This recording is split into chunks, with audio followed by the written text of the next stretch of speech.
Chapter 1987. Year 3 of Xiangfu Autumn. The Yin energy grew heavier and the dew turned white. The coldness of the central plains was the heaviest at the northwest border. In the twilight, 400,000 grassland cavalry troops set up camp outside of Zhou city, endless and endless. The war horses neighed, gathering like thunder. From time to time, there were dozens to hundreds of small groups of cavalry coming out of the battle formation and approaching the North Rejection City quickly. Then when they were at the edge of the shooting range of the crossbows, they raised their heads and looked up, pointing their horsewhips and sabers at the top of the city wall in an arrogant manner. Just on the north city wall of Zhou city, there were 40 of the expensive ballistae that were hailed as the most important weapon of the country. Their range and power were far beyond the imagination of the grassland. The spring and autumn war armor Yi Baikui had once exclaimed on the west wall battlefield, 9 oxen crossbow, 1 arrow can destroy a mountain, 300 steps can kill a grandmaster. However, for some reason facing the Beimang cavalry troops that were outside the range of normal crossbows, the Bailiang city wall ballistae did not move at all. They did not show any signs of using this top-grade weapon to show off their might. Beimang had actually already experienced the power of the Hutu city ballistae. However, the group of grassland pickers that were responsible for sieging the city, at that time South Yard King Dongzhuo attacked Hutu city without caring about the casualties, causing the other divisions to suffer heavy casualties. Today most of them were still licking their wounds in the grassland territory and did not participate in this southern expedition. In the first battle of Liangmang, General Yang Yuanzhan, who led the army to attack Huluku Yuzhou, died for his country. If Bailiang didn't want to exchange the head of this old general for the corpse of Lu Jinyu in Hutu city, Yang Yuanzhan's body would probably continue to be one of the piles of bones in a certain capital temple at Huluku. As for Deputy General Zhong Tan, who made meritorious contributions in breaking Huogong City and Heluan City, he was defeated in the Battle of Miyun and was still imprisoned in Jubiai City.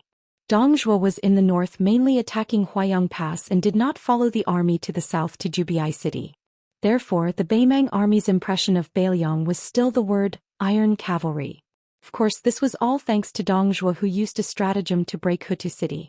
Even though Dongzhuo had resigned as the king of South Courtyard, he had reminded his colleagues in the southern imperial court that Hutu city, the first town in the northwest border, was extremely difficult to attack. The magnificent new city outside Liangzhou Pass, which was built by Su family for 20 years, could not be broken in a short time. The grassland cavalry's way to the south was like jumping over a natural moat, so they had to be prepared for the worst. It was a pity that Dongzhuo had already lost his prestigious title as the king of the southern courtyard, so his words carried a lot less weight. Secondly, in the first battle of Liangmang, Dongzhuo deliberately held back his strength and wantonly depleted the grassland forces for the sake of that old lady. His reputation in the northern and southern capitals was getting worse and worse. Finally, in the officialdom of the 2 imperial halls, they all felt that Dongzhuo was deliberately exaggerating, saying that attacking the new city of Bailiang was as difficult as ascending to the heavens. It was nothing more than that Dongzhuo wanted to show off his military exploits, since he had already achieved great merit in taking down the Hutu city. He still hoped that one day he would be able to unify the power, and once again ride on the necks of all the great generals and give orders. Outside the city, there were grassland dignitaries galloping on their horses, shouting domineeringly, "Grandpa is here. That coward surnamed Su from Bailiang, do you dare to come out of the city and fight?" Some grassland generals with astonishing strength even pulled their bows like a full moon, urging their horses to gallop forward, the bowstrings pulled taut. After a thump sound, the arrows shot toward the city gate of Bailiang city, swiftly and violently nailing into the city gate, the feathers of the arrows trembling non-stop. When these famous archers of the grassland turned their horses back, they won the deafening cheers in front of Beimang's main camp. It turned out that the catapults behind the cavalry were constantly advancing south along the gaps in the main camp. There were more than 900 catapults in total. In addition to the 1,400 catapults that Wang Yong, the military governor of Aquarius, would escort to the battlefield before dawn, there were 2,300 catapults in total. Moreover, there were so many boulders that it was said that they had emptied the 2 opposing mountain peaks in the southern dynasty's Dragon Waste state. It was said that His Majesty the Emperor of Beimang and the military governor of Taiping had personally taken the time to go there.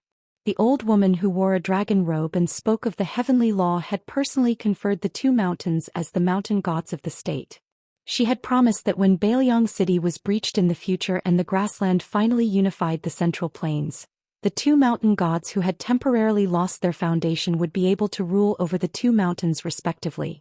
Among the siege weapons, other than the catapults meticulously built by the Southern Dynasty's military weapons supervisor, Baimang, which did not hesitate to exhaust its national resources to fight this huge battle, also had more than 100 siege towers that were as tall as Bailiang City. Because the siege towers were originally built to target Hutu City, they had to be temporarily raised after the more majestic and towering Bailiang City was built. For this reason, nearly 10,000 young and able-bodied craftsmen were urgently hired to work through the night to avoid delaying the battle and causing His Majesty the Emperor's anger. Because of the huge scale of the project, the Southern Dynasty's imperial court put even more pressure on the military weapons supervisor. As a result, the officials in the weapons supervisor from top to bottom appeared to be thin and bony. However, when it came to the construction of the catapults and the addition of the siege towers, it was rumored that the officials in the weapons supervisor earned a lot of money just by relying on this extra income. This was ridiculed by a depressed Hongjia remnant who wrote a poem, in which there was a line, "Skinny and bony with a bulging purse, two sleeves originally not a clear breeze," which was widely circulated.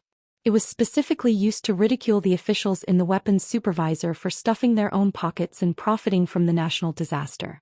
The Southern Dynasty's military weapons supervisor in Baimang had 3 departments: armors, crossbows, and siege towers. The siege weapons such as the siege towers all belonged to the siege towers department. The supervisor did not expect this matter to be spread so widely both inside and outside the imperial court. He was on tenterhooks and almost wanted to resign and apologize. Unexpectedly, His Majesty the Emperor, who had always been lenient to the Southern Dynasty's aristocratic families, actually issued an order to arrest the scholar from the Southern Dynasty's Ding clan and execute him for the crime of misleading the public with his lies. What really made the supervisor feel relieved was a private conversation with the supervisor of the military weapons supervisor. The supervisor said that His Majesty the Emperor had personally seen the items made by the supervisor and believed that there were no flaws. The materials were of excellent quality. Since this was the case, it was already a great contribution to the grassland and a little windfall was not a big deal. Apart from this, the Southern Dynasty, which had always imitated the Central Plains in opening up courier routes on a large scale, built 3 more courier routes within half a year to transport grain and fodder. Although the provinces to the north of the Dragon's Waste Prefecture did not exhaust the national treasury's financial resources like the Dragon's Waste Prefecture, they also opened up a courier route to the Dragon's Waste Prefecture. On the fertile grassland in the north, there were easily hundreds of thousands of cattle and sheep that followed the soldiers of the grassland down south. All of this was undoubtedly to pave the way for the Battle of Beijua City. At the same time, almost all the resources of the Southern Dynasty were tilted toward the Dragon's Waste Prefecture that bordered the Liangzhou Pass.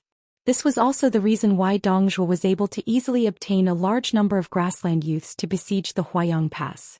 Before the First Battle of Baimang, Tuoba had purged the forces of the grassland in the North Court. A large number of refugees and sinners who had lost their protection had to go to the battlefield and rely on military merits to regain their identities. At that time, because the main force of Yang Yuanzhan's southern expedition was unexpectedly annihilated, the middle army of Baimang also failed to break through Hutu City. This gave the Bailiang frontier army some breathing room. It was believed that this time Baimang would not retreat so easily.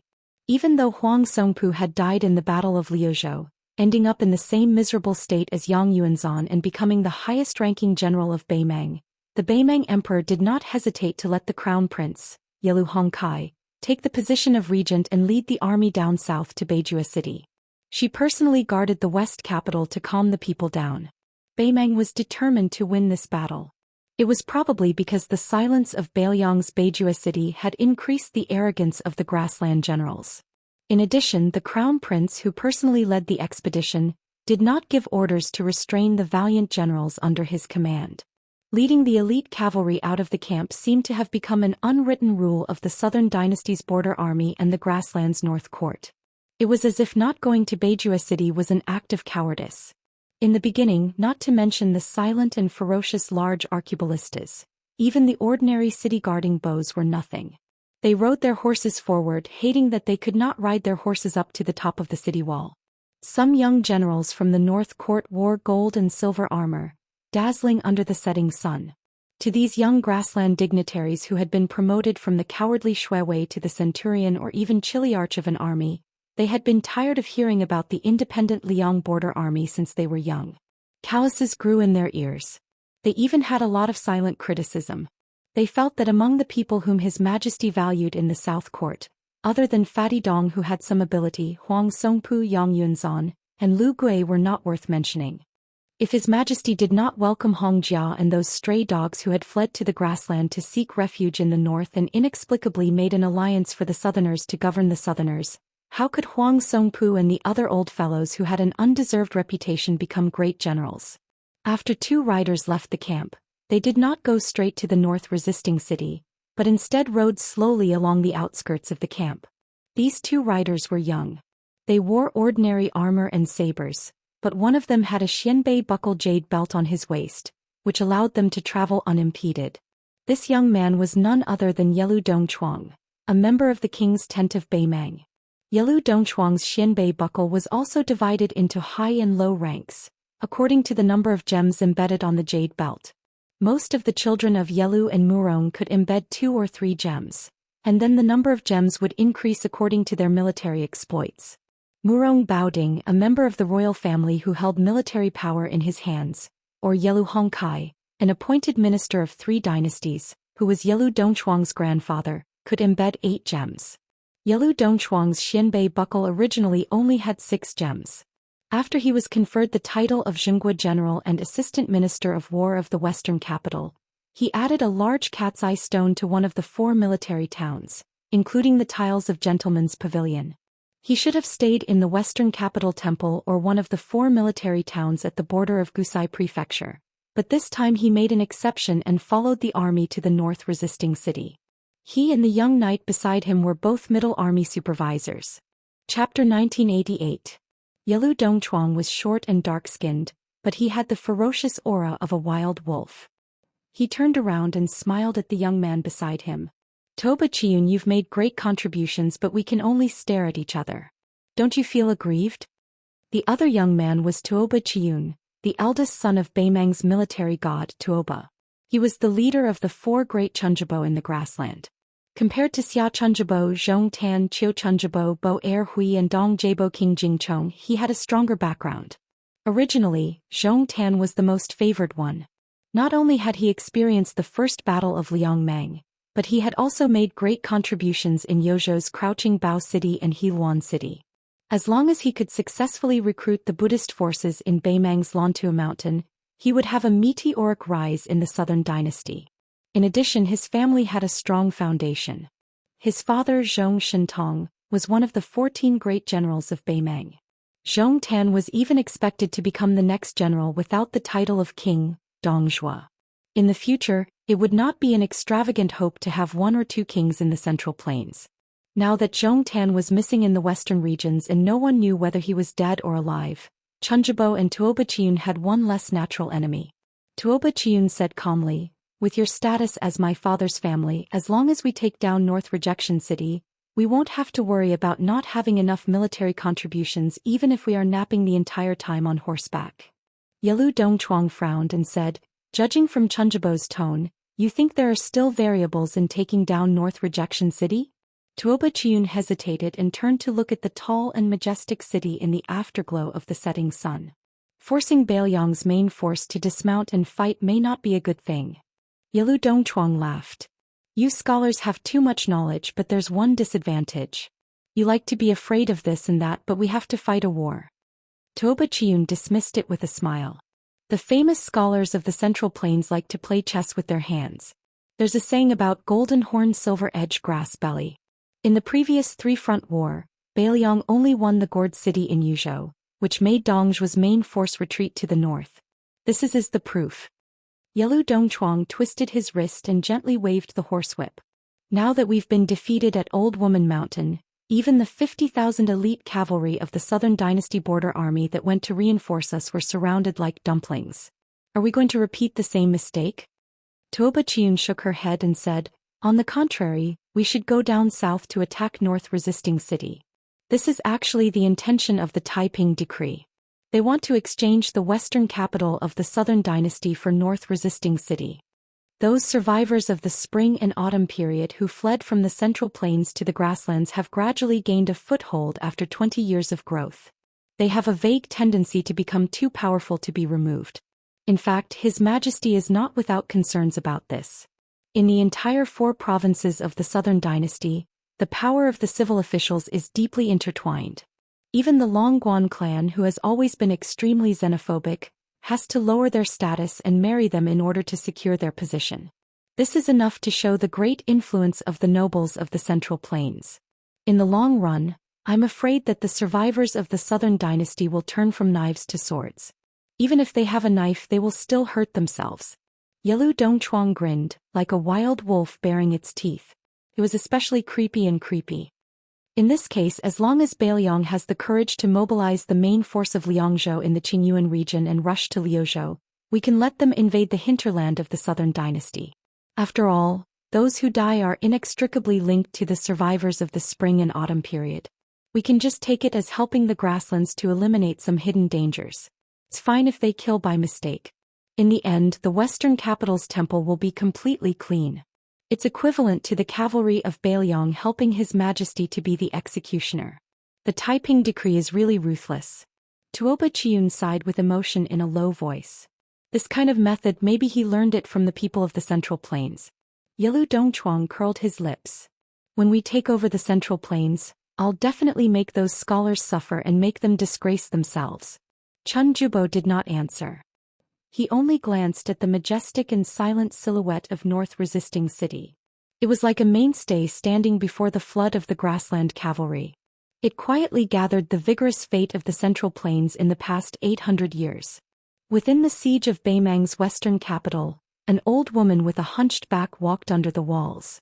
Her small and slow steps just happened to step on the boundary between the afterglow of the setting sun and the thick shadows. Beside the old woman silently followed the Taiping Decree of the Chess and Sword Music School. He was an imperial tutor and an old man whose ambition did not lie in North Resisting City in the northwest but in Great Peace City in the Central Plains. The old man suddenly said, "Why does His Majesty not allow Yelu Dongchuang to stay in Gusai to stop the cavalry of Liuzhou?" Dong Jubo King Jingchong pulled back 10,000 cavalry from the border of Liang and Liao. Before the defeat at Old Woman Mountain, it was enough to deal with Yu Wandao's Yuzhou cavalry. But now it is inevitable that it is beyond their power. Although the collapse of the Southern Dynasty does not affect the overall situation, it is still for His Majesty's sake. Even if the older generation of Hongjia people have retired from the officialdom, there is no lack of smart people. Perhaps they will be wary because of this. The old woman who did not have anyone to support her staggered forward. She coldly said, "I heard Li Mixi say that Wang Du has been well behaved for 20 years. Recently, I don't know if it is the final radiance of the setting sun or if it is for the sake of his descendants, but he has secretly contacted many important people. It is better to be safe than sorry. Little Wang Jingchong, let him sacrifice his life for the country. In any case, when the time comes, I will just bestow a dozen Xianbei coins and give old Wang Du a great title." Compared to the younger generation, the older generation of people like Wang Du who have survived until now are more like thieves. Back then, I had already paid close attention to their subtle influence on the officialdom of the Southern Dynasty. Unexpectedly, I was still unable to stop their infiltration. I was kind enough to take them in and give them a bowl of rice to keep them alive. In the end, they left me with such a mess. Chapter 1989. The old woman's tone grew heavier as she said sternly, "Our grassland cavalry has been fighting for hundreds of years. Since Dafeng Dynasty we have been invincible. We relied on killing enemies.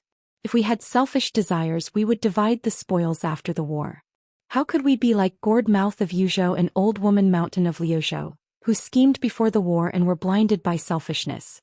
If not for Wanyan Yinjiang from the Longguan clan, I would have used the cavalry of Liuzhou to help the South Dynasty. I would not have spared these Longguan parasites that have been living on the grassland for generations, including the Wanyan clan. They deserve to die. They deserve to die." The Taiping commandant sighed softly. The agitated old woman slowly calmed her emotions. She squinted at the bright and dark boundary under her feet. It was like the border between two countries, but also like the boundary between yin and yang. The old woman said slowly, Yelu Dongchuang, who has a good grandfather to help him strategize, my cousin Murong Baoding, who believes in every man for himself, and even General Zhou Xian, all of them have wild ambitions. They seem to be shrewd, but in my eyes they are not as smart as Dong Zhuo. Only Fatty Dong, who is full of oil, is the most adaptable. No one is willing to attack Huayang Pass because they don't have much military merit. Even if they succeed, only Chu Lushan's head can be seen.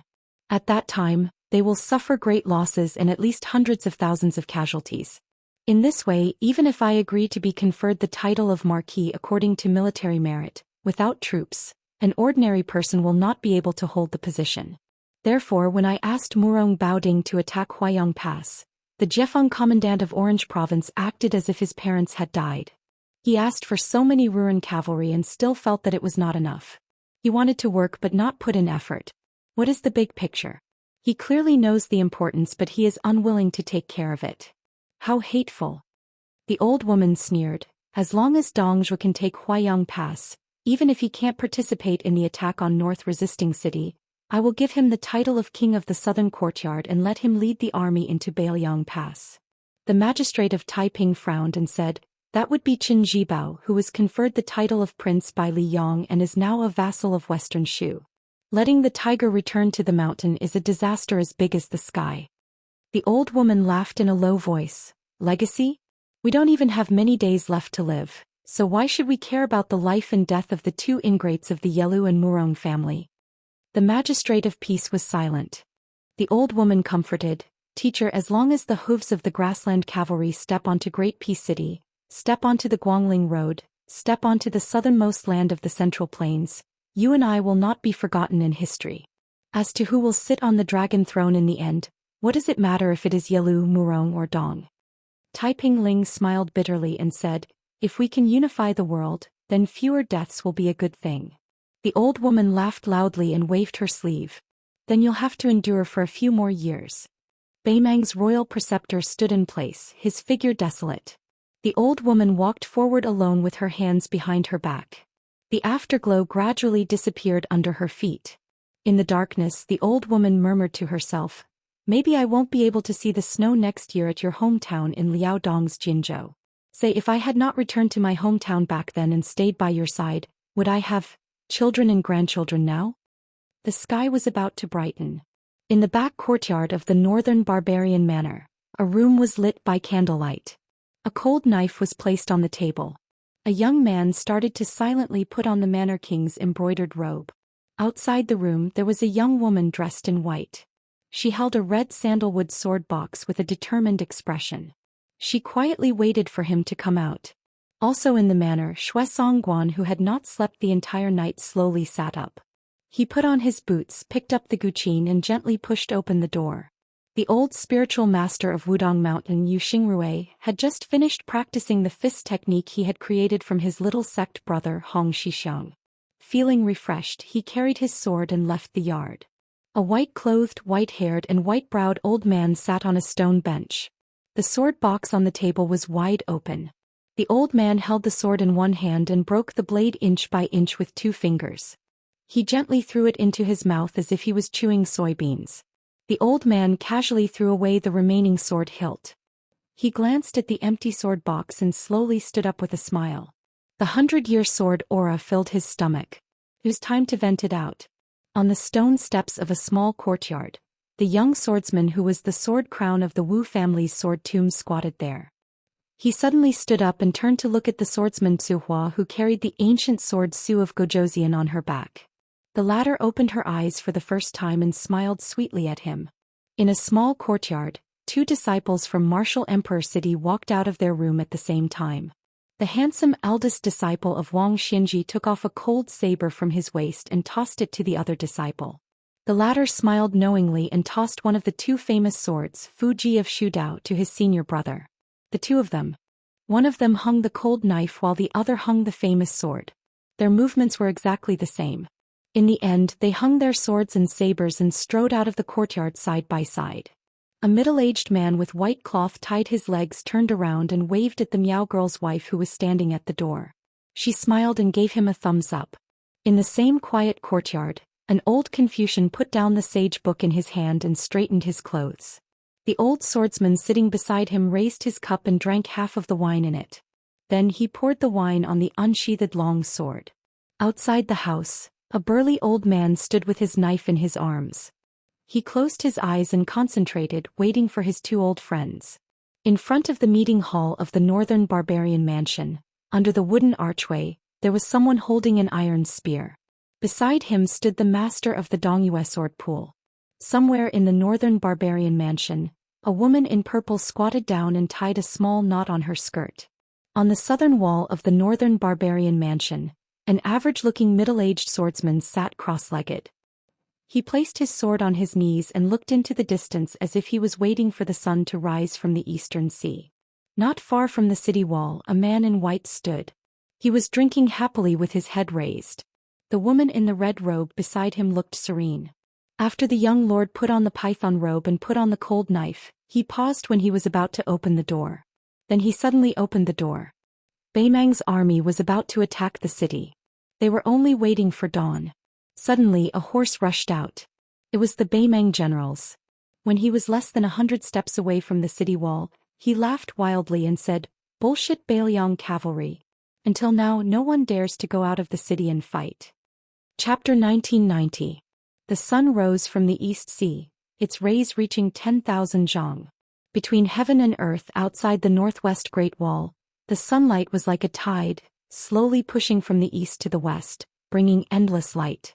The king's flag with the word Su on the top of the city wall and a large banner in the center of the Beimang camp outside the city were illuminated by the sunlight at almost the same time. Under the banner of Beimang, the crown prince of Beimang was riding a Fergana horse, his body covered in dazzling golden armor. He was looking at the top of the city wall in the south, his face full of satisfaction and a smile. Under the king's flag on the city wall, there was a drum platform that was more than 10 zhang above the city wall.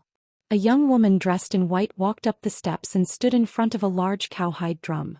She took off the sword case on her back and smashed it heavily on the ground. Then she took a step forward, seemingly hesitating. Finally she took a deep breath, picked up the drumstick and held it tightly. The old generals and soldiers of Beimang City who had experienced the spring and autumn war couldn't help but feel excited when they saw this scene. Perhaps the true backbone of the Beiliang Frontier Army, the most powerful Beiliang cavalry in the world, already belonged to Li Mofan, Lu Yanchao and Ningame, these outstanding generals in their prime. It wouldn't even be long before the military power passed to younger generals like Yu Wandao, Chao Wei, Ko Jianghuai and Xieshi. This was like a person's life and death, it couldn't be resisted. However, in the hearts of the old Beiliang soldiers, especially those who had personally experienced the spring and autumn war and the Battle of the Western Wall, the memory of the big drum and the white dress was still fresh in their minds. For this brand new city at the northwest border, the most important thing, second only to the hanging of the plaque, was not the official completion of the great general's residence, but the construction of the stage and drum set, which seemed rather inconceivable to outsiders. This big drum came from the treasury of Mount Qingliang and had been kept by the Su family for many years. Even the drumstick had a long history. The drum was made during the Battle of the Western Wall. After the butcher Su Shao was made king and took over the northwest, it followed the Su family's army into Beiliang. Since ancient times, there had been a saying in the military that one should advance upon hearing the sound of drums and retreat upon hearing the sound of drums. This was also the origin of the saying, "Beat the drum and beat the sound of drums." According to the teachings of the Yinyang school of the Great Qin dynasty, the birth of spring, the growth of summer, the harvest of autumn, and the storage of winter were all part of the natural cycle. Drums were made of wood, which symbolized the growth of qi. In the Central Plains, it was said that after the Su family in the northwest left the Central Plains and went to the border, the Beiliang barbarians had a tradition of, after the Western Wall, the Su family did not listen to the sound of the drum and only beat the drum. Most of the people in Liang were skeptical. No army in the world, no matter how majestic and elite, could truly only fight and not retreat. It must be an exaggeration. The drum was still the big drum made of cowhide, but the woman was no longer the woman from before. However, the sword box was still the same, the white dress was still the same, and the devastatingly beautiful woman was still the same. The woman turned her head to look at the horse path. The slender figure was slowly walking to the middle of the city wall, towards the top of the city gate where the horizontal board was hung. He was wearing the king's robe from Lingzhou's golden thread weaving bureau. Under the sunlight, the black and gold robe shone brightly. As if he had sensed the woman's gaze, the young man turned his head back and smiled at her. The beautiful woman, who was originally a little uneasy, suddenly calmed down. She had never told him that as long as she could see his figure, she would feel at ease. She lowered her head and glanced at the red sandalwood sword box by her feet. Then she slowly raised her head with a determined look in her eyes. She held the drumsticks with both hands and was ready to beat the drum. Now she was going to be like the female sword fairy Wu in the past. She was going to do it for Beiliang, for the northwest, and for him. Below the city wall, the generals of Beimang were shouting that no one in Beiliang dared to fight. His laughter grew louder. He leaned back slightly and raised his head to look at the city wall of North Jebei City. The tall and sturdy man from the grassland was arrogant and proud. He really did not care about the clanging iron armor on the city wall. However, when he saw the king of Liang's embroidered robe appear right above the city gate, he could not help but tighten his grip on the reins. He sat up straight and subconsciously pressed his hand on the hilt of his long saber. He didn't stop while he was ahead, immediately turning his horse around and leaving. Instead, he openly raised his head to look at the legendary king of Liang with a different surname. Behind this Dragon Waste province major who had 400,000 grassland cavalry as his backer, was a 400,000 grassland cavalry. Even though he felt a bit of panic inwardly, his burning desire for power suppressed that fear. He understood incomparably clearly that with the two armies clashing today, his words were destined to spread throughout North Jebei City. Soon it would spread throughout the grasslands, two capitals, and northern Liang Pass. It would even enter the ears of the emperor as well as that young monarch of Liang from Great Peace City. Even if he did not go to the battlefield to kill the enemy, this was already a monstrous military achievement. It would be heard by the heavens and no one could hide it. If he could say a few words to the young king of Liang, it would help him become famous in the two dynasties.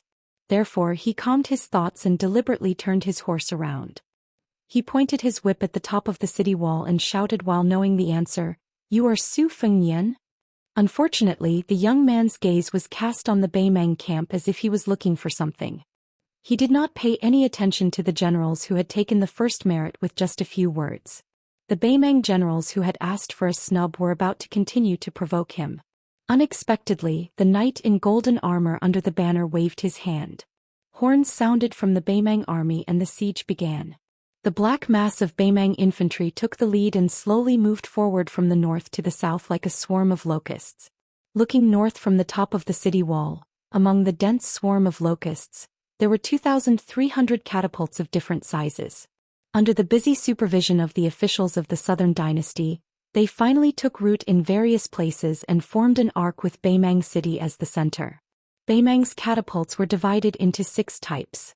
There were huge catapults that needed to pull more than 200 people and small catapults that could be successfully driven by 20 to 30 strong catapults. Compared to the first time Beimang's catapults appeared on a large scale in the Battle of Hutu Town, this time not only the number of catapults was more shocking, but also the large catapults made up the majority. This naturally meant that Beimang City had to endure more terrifying, heavenly maiden scattering flowers. The downpour would not stop until Beimang used up all the boulders in the 2 mountains. Among the swarm of locusts, there were also special arquebulisti made by the Southern Dynasty army. Unlike the arquebulisti that were mostly used as defensive weapons in the Central Plains, Beimang naturally had the advantage of cavalry. The arquebulisti's function was very simple. They only needed to shoot arrows that were as thick as iron spears into the city wall to make it easier for the attacking infantry to climb up. The dare-to-die soldiers that were praised by the Beimang border army as the best soldiers in the Southern Dynasty would hide among the attacking infantry. They did not use obvious targets like scaling ladders or towering siege wagons to climb up the city wall. Instead, they gave up their shields and only wore light leather armor. With a saber in their mouth, they relied on the arrows that were inserted into the city wall to quickly climb up the city wall like wild monkeys. They acted as surprise troops to harass the defenders. Beimang's army was approaching the border. Other than the most eye-catching flag of the royal family, The grassland commander's flags were also fluttering in the wind. His Highness the Northern Mang Crown Prince suddenly frowned. It was because to the side of the divine steed beneath him, a sturdy and slow-built man suddenly appeared. He didn't wear any metal armor, nor did he carry a war blade. There was only a cloth pouch tied to his waist. The crown prince, who was personally leading the army, slightly bent his waist. He had the style of the Central Plains celebrities who were polite to the wise and asked with a pleasant smile, "Grandmaster Deng, why did you show up so quickly? Could it be that there are still people in Beimang who can fight their way here?" The man with a broken spearhead in the bag kept silent. In just 3 or 4 years the grandmasters of Beimang were scattered. It was a bleak situation where Jianghu was about to end. The head of the Dao morality sect, who had subdued a young Kailan with supreme magic, had already ascended and left the world. The 5th raccoon of Bubang Mountain died in the hands of Prince Liang. Hong Jingyan of the chess and sword music school died in the Longyan Plain. The Grandmaster of the Bronze Men was missing. A large group of grandmasters such as Xiaoxiang of the Princess Tomb and Tiechi Air died in Bailiang Pass. Luo Yang and Huyen Daquan, the #1 person of the Devil's Path in Beimang, had already lived in seclusion. It was rumored that they were coldly watching from the sidelines in the Central Plains. Today there were only a few masters in Beimang. Except for Tuoba, who was still standing, and Zhong Liang, the second head of the Zhong family who had joined the army, only this man surnamed Deng could support the overall situation. Therefore he was arranged by Li Mibi, the leader of the spider web in Beimang, to be by the crown prince's side in case of an accident. After all, this young man in bright golden armor was the nominal commander-in-chief of the 400,000 troops in Beimang. The reason why Deng Mao, who was hiding in the dark, appeared was very simple. He knew that the devil in white, who had made the whole grassland bow their heads in the past, had arrived and was about to enter the battlefield. Deng Mao knew better than anyone the depth of the cultivation of the woman who had once chased through Beimang's southern court and northern court by herself. The generals of Beimang knew that they should retreat no matter what. The army behind them was about to launch a round of salvo at Beimang City to cover the rapid advance of the besieging infantry. But at this moment the burly general, who was about to turn his horse around, felt a gust of wind blowing beside him. He turned his head in horror and found that the young man in a python robe was standing beside his horse. One of them was facing the city wall while the other was facing the city wall. The famous young man was quietly looking at the grassland army. The generals of Beimang couldn't imagine that the dignified king would personally take the risk to go out of the city. The frightened generals of Beimang were stunned and said in a trembling voice, "Why did you go out of the city? Tufingyan, how dare you?" Without waiting for the captain to finish his words, the warhorse he was riding was crushed by a mountain. Its 4 legs were broken and its belly hit the ground with a thud. The young lord waved his hand and the captain's body involuntarily slid towards him. Finally, the young lord grabbed the captain's head in his hand and gently threw it forward. Suddenly, the captain's body was thrown dozens of feet away, and died on the spot with blood flowing out of his 7 orifices. Chapter 1991. On the top of the city wall, a woman was beating the drum. This was probably the first time Bailiang had made such a sound to this world. Following the sound of the drum, Su Fengnian appeared outside the city. Many figures fell on the ground outside the city like meteors and stood on the same line as the young king. On the left side of the young king was a middle-aged swordsman who came from western Shu to Bailiang. He was one of the 4 grandmasters of martial arts, Dong Tai. He put his hands behind his back with 2 swords hanging from his waist. The wind blew in his face. The peach blossom sword god, who had never been recognized by anyone because of his ordinary appearance, finally showed the aura of a sword master who dominated the world of swordsmanship. On the right side of the young king was a woman in white. She was the devil Luo Yang, who had the double identity of the great idea of the tomb of Princess Beimang and the hierarch of Mount Shulu. She didn't turn her head to look at Su Fengnian. Instead she looked ahead and said indifferently, "You missed the appointment." The young king smiled but didn't say anything. Su Yanbing landed heavily on the left side of Dong Tai with his iron spear and said softly, "I never thought that I would have the opportunity to fight side by side with the peach blossom sword god in this life." Dong Tai answered concisely, "I'm also very lucky." A woman in purple floated to the ground. She gently stomped her feet and the knot of her skirt loosened. Xianyuan Qingfeng had a relieved smile on his face. like an innocent and naive mortal woman. This was the first time this stunning woman had been so relaxed since that incident on the snowy plains. After this battle, you and I don't owe each other anything. Then we won't meet again. Su Ying in red landed beside Luo Yang in white. She turned her head and smiled, looking at her and Xianyuan Qingfeng with a face full of joy. After the white-haired Sui Xiegu landed, he raised his only arm and twirled his snow-white eyebrows with 2 fingers. This old man who had eaten countless famous swords in the world still didn't use a sword. He just gently exhaled. A cup of wine filled the sun and moon, and a breath could destroy the 5 mountains. The blind female zither player Xue Songguan stood with her zither in her arms. Her head was slightly tilted as she pressed her fingers gently on the strings of the zither. Knocking one's finger to ask for longevity, knocking one's finger to break longevity. Wu Luding, the current sword crown of the Wu family's sword tomb, looked at the Beimeng army in front of him and clicked his tongue. Compared to the battle formation our Wu family's old ancestor encountered back then, this is much bigger. In the future I must brag to Wen Bushing. After this experience I can be considered to have seen great winds and waves. Sword attendant Tui Hua, who had been keeping her eyes closed, turned her head and looked at the city wall. She glanced at the woman in white who was beating the drums like thunder. After retracting her gaze she whispered, "Am I a little ugly and have a bad temper?" Wu Luding was stunned. He grinned and said, "Tui Hua. Ever since I ate your pickled cabbage you are the best match for me, Wu Luding." Of course. Not far away Wudong's great spiritual master, Yu Xingrui, who was carrying a peachwood sword on his back, laughed. "Kid, you do have some of my junior brother's style." On the other side the knife master Mao Shulang, the old Confucian scholar Qing Baishuang, and the chief guest of Nanjiang's Dragon Palace, Ji Lu En stood side by side. Mao Shulang closed his eyes and rested his mind. His palm pressed against the hilt of the knife at his waist. Ji Lu En squinted his eyes and looked towards the north. The Beimeng army was surging towards them like a flood. He was calm and composed. Qing Baishuang, who was only a step away from the realm of Confucian Saint, had one hand behind his back. He raised his other hand and stroked his beard.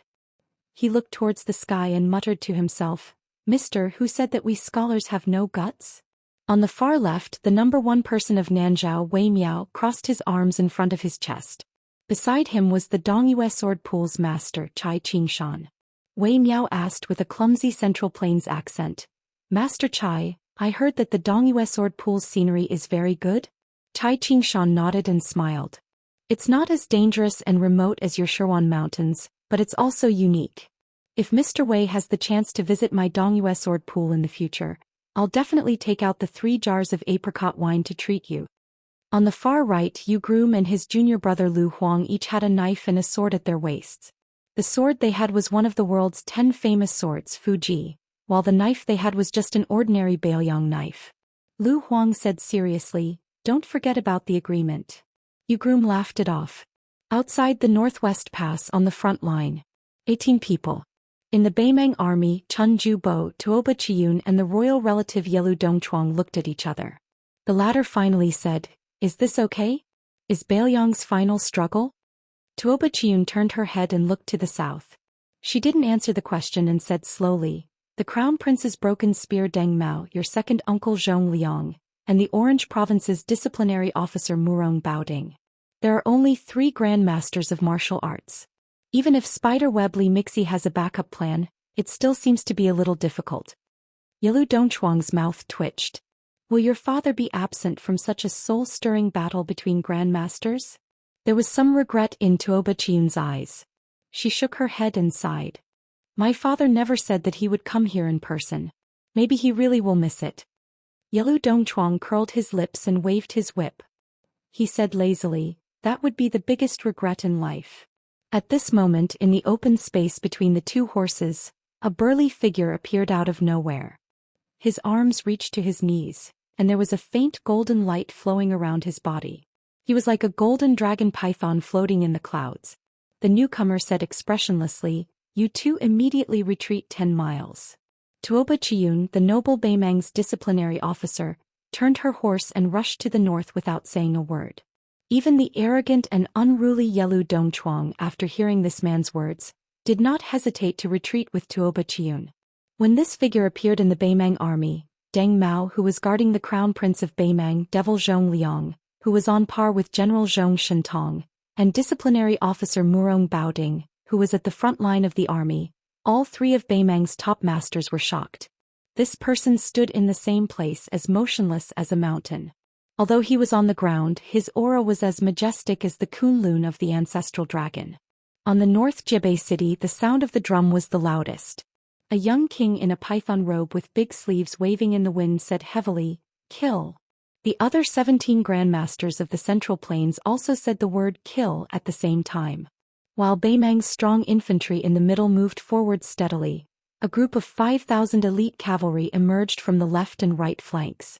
The horses' hooves were like thunder. Two groups of cavalry who were good at riding and archery cooperated with the infantry in the middle to shoot at the top of the North Jebei city. They were used to block the crossbows on the top of the city and let the attacking infantry advance to the bottom of the city quickly.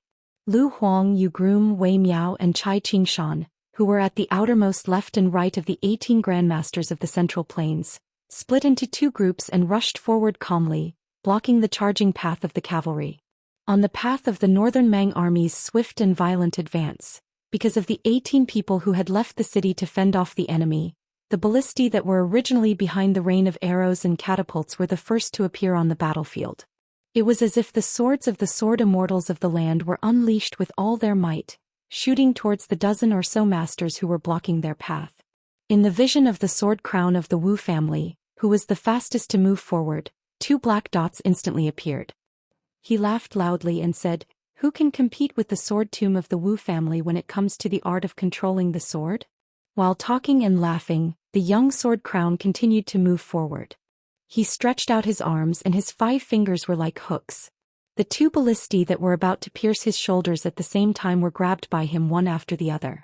The arrows that were as thick as spears had a huge inertia, and they violently rubbed against the dense qi between the young sword crown's 5 fingers, bursting out bursts of unimaginable sparks. Wu Liuding's body was dragged back more than 10 steps by the 2 arrows that were as long as a person. His feet slid on the ground and dust flew up. Finally, he grasped the 2 arrows that were at the end of the arrow's flight. He twisted his fingers, turned his body and shouted angrily, "I'll give them back to you." With a speed that was not inferior to before, he threw out the 2 swords in his hands. They pierced through the air and in one breath they pierced through 6 or 7 shield-wielding soldiers in 2 rows. The corpses were skewered like candied haws. The young sword crown did not give up. He stood firmly with 1 foot in front and 1 behind. He put his 2 fingers together and pulled back. Sword Tomb's chi nurturing 7th force, Great Wild Goose returns. The 2 fierce arrows that were used to break through the enemy's formation were instantly pulled back, and they flew back to the young sword crown. The sword attendant beside Wu Liuding, Tui Hua, pulled out the ancient sword Su of Gozhouzian and casually swung it forward, splitting a heavy arrow in half. It flew less than a foot away from her shoulders and fell to the ground 20 zhang away. The female sword attendant who stood shoulder to shoulder with the young sword crown frowned and said softly, "If you want to make a move, then make a move. When facing an enemy, making a sound is a taboo in the sword tomb. It hurts breathing the most." The young sword crown lightly shouted, "Go." After throwing the 2 arrows forward again, he turned his head and smiled brightly at her. "I always feel that if I fight with my head down, I can't show the demeanor of a master." The sword attendant Tui Hua smiled helplessly and slowly walked forward. She raised her hand and swung her sword again, cutting a huge arrow that was flying toward the city wall from her right into half. A crossbow arrow was flying toward the great snow plateau. She tipped her toes and gracefully jumped up. When she landed, she stepped right in the middle of the arrow. The end of the arrow suddenly fell down and touched the ground. The arrowhead tilted up and continued to slide to the south until it completely stopped. Shenyuan Qingfeng stood on the arrow like this. He slightly shifted his gaze and saw the scarlet-red robe that was purposely blocking the young king's path. It was like a butterfly that was wantonly flying in the air. Wherever it passed, the powerful arrows were instantly shattered and turned into fine powder. An arrow was not able to accurately hit the sword-eater ancestor. It just brushed past his shoulder. However, the bored Sui Xiegu still took the initiative to stretch out his only arm and blocked the arrow with his palm. The old man's arm did not move at all, but the arrow was broken inch by inch. Dozens of crossbow arrows that escaped the net passed through the gap between the masters and luckily shot toward the city wall. Chapter 1992. Unwittingly, the blind female zither player who was standing behind all the grandmasters suddenly stood still and placed the zither in front of her. Under the control of the chi of the woman whose mysterious finger attainments could rank in the top 3, the zither stopped in midair. The zither player listened to the sound of the wind with her eyes closed. Her thumb gently stroked the strings of the zither, and the speed at which her fingers landed on the zither became faster and faster. Every time the zither string vibrated, there would be an arrow exploding in the air around Xuesongguan for no reason. After the ballistae shot out, a wave of stifling loud noises sounded from northern Mang's middle army. A wave of pitch-black heavy rain immediately began to pour down from the great earth. Standing on top of the arrow, Huishanzi raised his chin slightly. His gaze followed the wave of black clouds that was getting closer and closer to the majestic rain of arrows. At this moment, Xuesongguan's unique hoarse voice sounded in everyone's ears, including Xinyuan Qingfeng. "Everyone, don't worry about what's happening above your heads." Then an old Confucian scholar, Qing Baishuang, smiled and said, "Let this old man help Miss Xue." This old southern Tang scholar, who was appointed to become a Confucian sage at Wudong Mountain's Little Lotus Peak, closed his eyes and listened to the clear and melodious sound of the zither behind him. He murmured, "Among all the instruments, the zither has the best virtue. Therefore, since ancient times, scholars have never removed the zither for no reason. Who would have thought that I haven't played the zither for 20 years? Xuesongguan faced the wave of arrows that covered the sky and covered the earth. She took a deep breath and pressed her hands on the zither strings for the first time. When she strummed the strings with all her might, Qing Baishuang shouted, "Great music without sound. Great music without music." Tens of thousands of Beimang arrows stopped in the air outside the city, responding to the voice of the southern Tang scholar and the strings of the western Shu zither player. Xuesongguan bent her little finger and hooked onto a string. He suddenly broke it. The wave of arrows that suddenly stopped in the air outside the city all shattered and fell straight down. The expressionless Xuesongguan's mouth leaked a trace of blood. Qing Baishuang, who was extremely sensitive to people, turned his head and looked. The blind zither player, who had her eyes closed, shook her head slightly, indicating to the old Confucian that she was fine. Even though these northern Liang and Liyang martial art masters were standing in front of the great army, northern Mang's middle army still steadily advanced according to the established plan. This was especially true for the shield-wielding infantrymen at the front. It could be said that almost all of them were unafraid of death, their hearts filled with the resolve to die. Of the left and of the people. Jian Guan of the Wu family's sword tomb carried a crossbow arrow on his shoulder. His hands were lazily placed on the arrow. Beside him, Jian Zihua was holding the Su of Gozhouzian. On the other side, Mao Shulang finally unsheathed his sword. The name of the sword was De Zhua Ji Lu, and held his sword in front of him. His finger gently flicked the sword. The sound was clear like the cry of a young phoenix. 10 steps behind the young Luo Yang were Mount Hui Xianyuan Qingfeng, Mount Hui Sui Xiegu, and Wudong Yu Xingrui, the 3 martial masters. The 2 cavalry forces that had emerged from the flanks of the Beimang army suffered an absolutely unimaginable interception. It was absurd and tragic. Yu Groom and Lu Huang. Chai Qingshan and Wei Miao. Both of them blocked the 5,000 Beimang cavalry. The battle between the cavalry forces and the Jianghu experts had a similar effect. That is, it was all in one go. Then what would happen if the battle between the cavalry forces and the Jianghu experts and neither side was willing to retreat? At that time, there was once the sword emperor of Shishu who held his sword and fought against the Su family's cavalry outside the palace gate. In the end, he was still trampled into meat paste. At that time there were 4 people doing the same thing. Chai Qingshan and Wei Miao did not need to communicate. They chose to fight, one at the front and the other at the back. If the former needed to take a breath, he would boldly retreat. The martial master behind him would take the opportunity to move forward and fill the position. One was the current sovereign of the Dongyue sword pool, the number 1 person in the southeast of the Liang dynasty. The other was the leader of the Nanzhao Wulin, the number 1 expert in the southwest. Chai Qingshan wore a green gown and held a 3-foot sword. His aura was like a rainbow. If he held his sword vertically, the Beimang cavalry would be split in half. If he held his sword horizontally, the men and horses would be cut in half. Wei Miao was unarmed and only had a pair of fists. He was one of the few martial masters in the world. His might was even above Lin Ye, the female martial master of Martial Emperor City. When Xianxia was about to run out of breath, his body leaned back slightly. He stepped lightly and slid backward. He did not seem to be in a sorry state at all. Wei Miao, who had accumulated power and was ready to act, took a step forward, just barely brushing past the sword Dao great master who needed to take a breath of fresh air. Wei Miao's fist smashed into the head of a northern Mang warhorse, smashing that tall and large horse until it immediately knelt down. The horseman threw himself forward, hacking out with his blade while risking his life. Wei Miao raised his arms and swept outwards, the two corpses of the horseman and warhorse respectively flying to the sides, smashing into the northern Mang cavalry on the left and right. When a horseman from the back smashed towards Wei Miao's head, Wei Miao bent his waist and leaned to the side, smashing his shoulder into the horse's neck with a ferocious stance, sending that horseman tumbling backwards. Then Wei Miao's hands grabbed onto the warhorse's hooves, raising it high into the air. When Wei Miao killed more than 60 elite cavalrymen, he tapped the ground with the tip of his foot and flew backwards. Immediately after, Xianxia's sword rushed over, displaying the sword qi of Dongyue's high mountains and long rivers.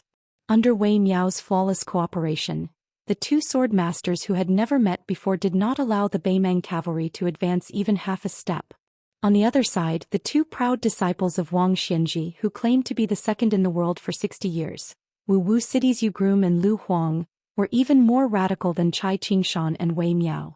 If the latter could block the charge of the Beimang's 5,000 cavalrymen, then these two were simply arrogant to the point of being unreasonable.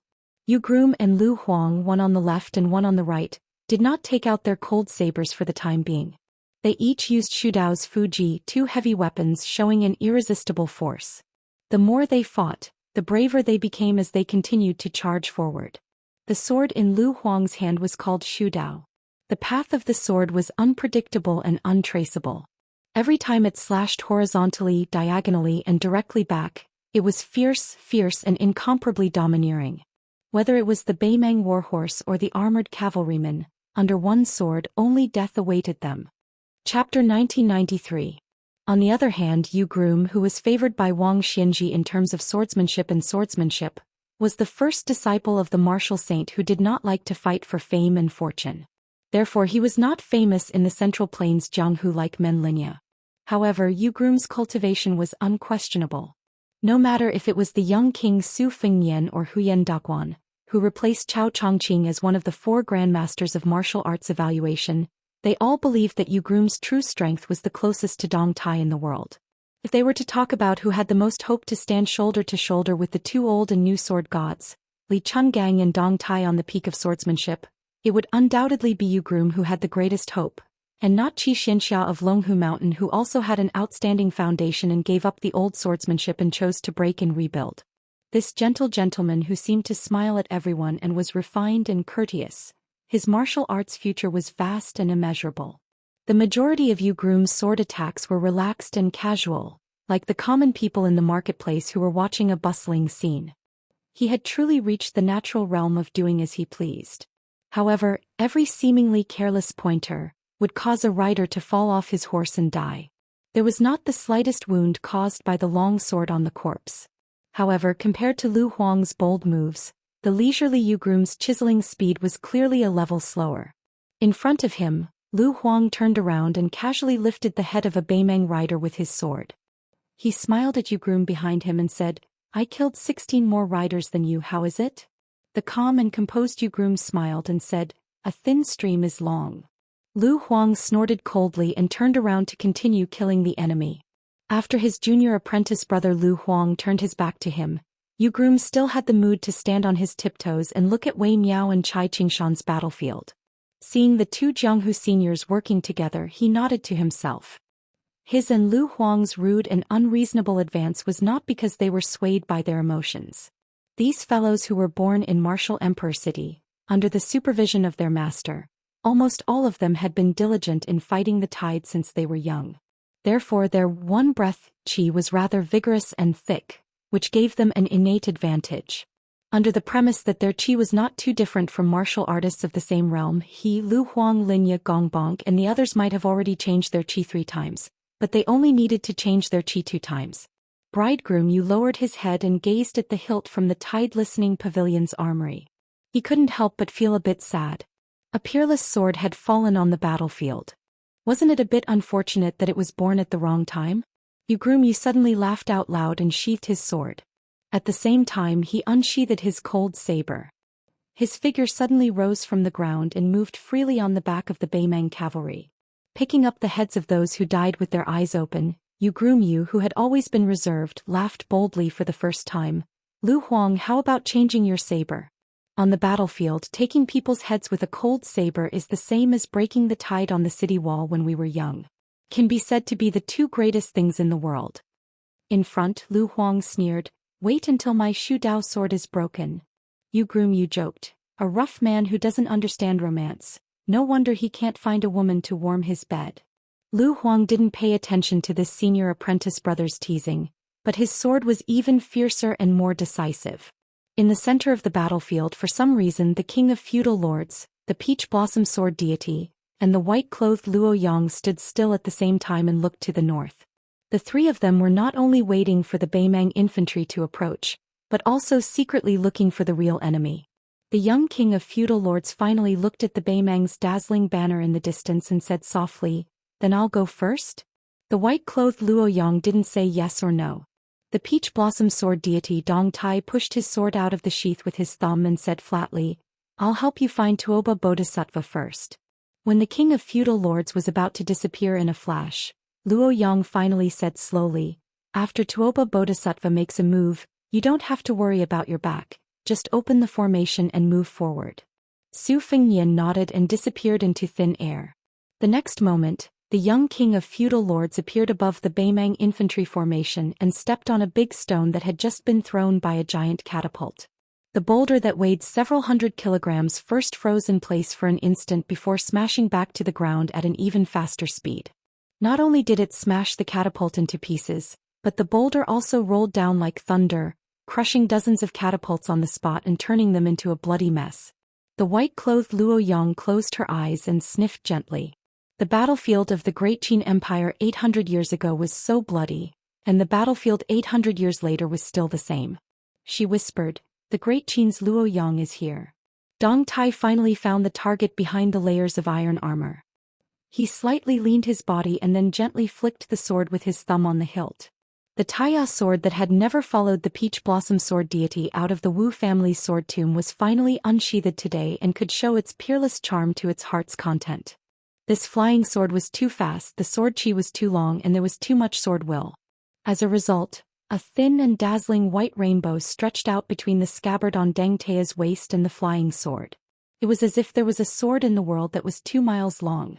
The young sword crown Wu Luding, who was unwilling to fall behind, chuckled and said, "Sui Hua, as a sword servant, just stand behind me and watch how I open the formation."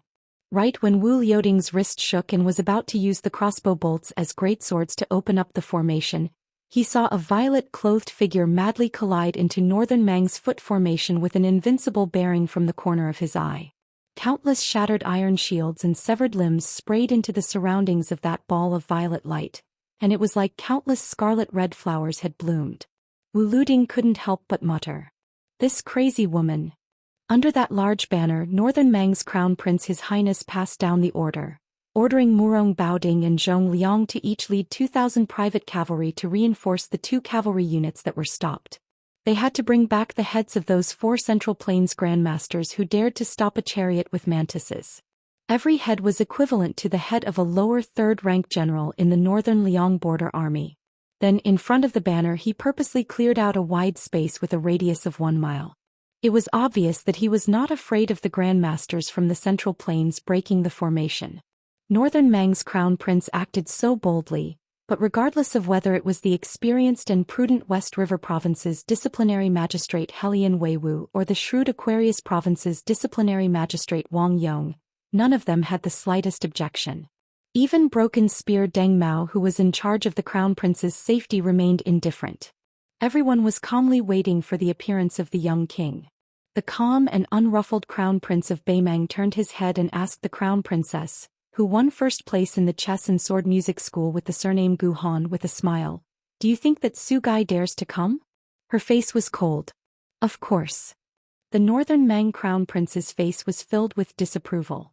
It's good that he's here. It just so happens that this northern Liang king understands a principle. There are millions of miraculous medicines in this world, but there is no medicine for regret. She stopped talking and sighed softly. Before marrying into the royal family, she had read all the poems and books in the Central Plains. It seemed that heroes always died at the hands of ambitious people. However, she glanced at the man beside her who finally held great power and sneered. She thought, Butcher Su Xiao is an ambitious person. As the eldest son of the first wife, Su Fingnian is going to die at the hands of such an idiot. It's too pitiful. Helian Wei, the Beimang holder Wang Yong, had a complicated look in his eyes. The old man thought of the hidden plan that he had only learned about last night and sighed. It's just like this to have the whole world as your enemy. The old man who stopped his horse not far from the crown prince of Beimang collected his thoughts and looked at the open space in front of him. He was very emotional. He hoped that the young man would come here and fight bravely, but he also did not want him to die in grievance. But the young vassal king who had broken through 2,000 armors by himself had finally arrived. Chapter 1994. In the middle of Beimang, the attacking army was divided into 3 groups.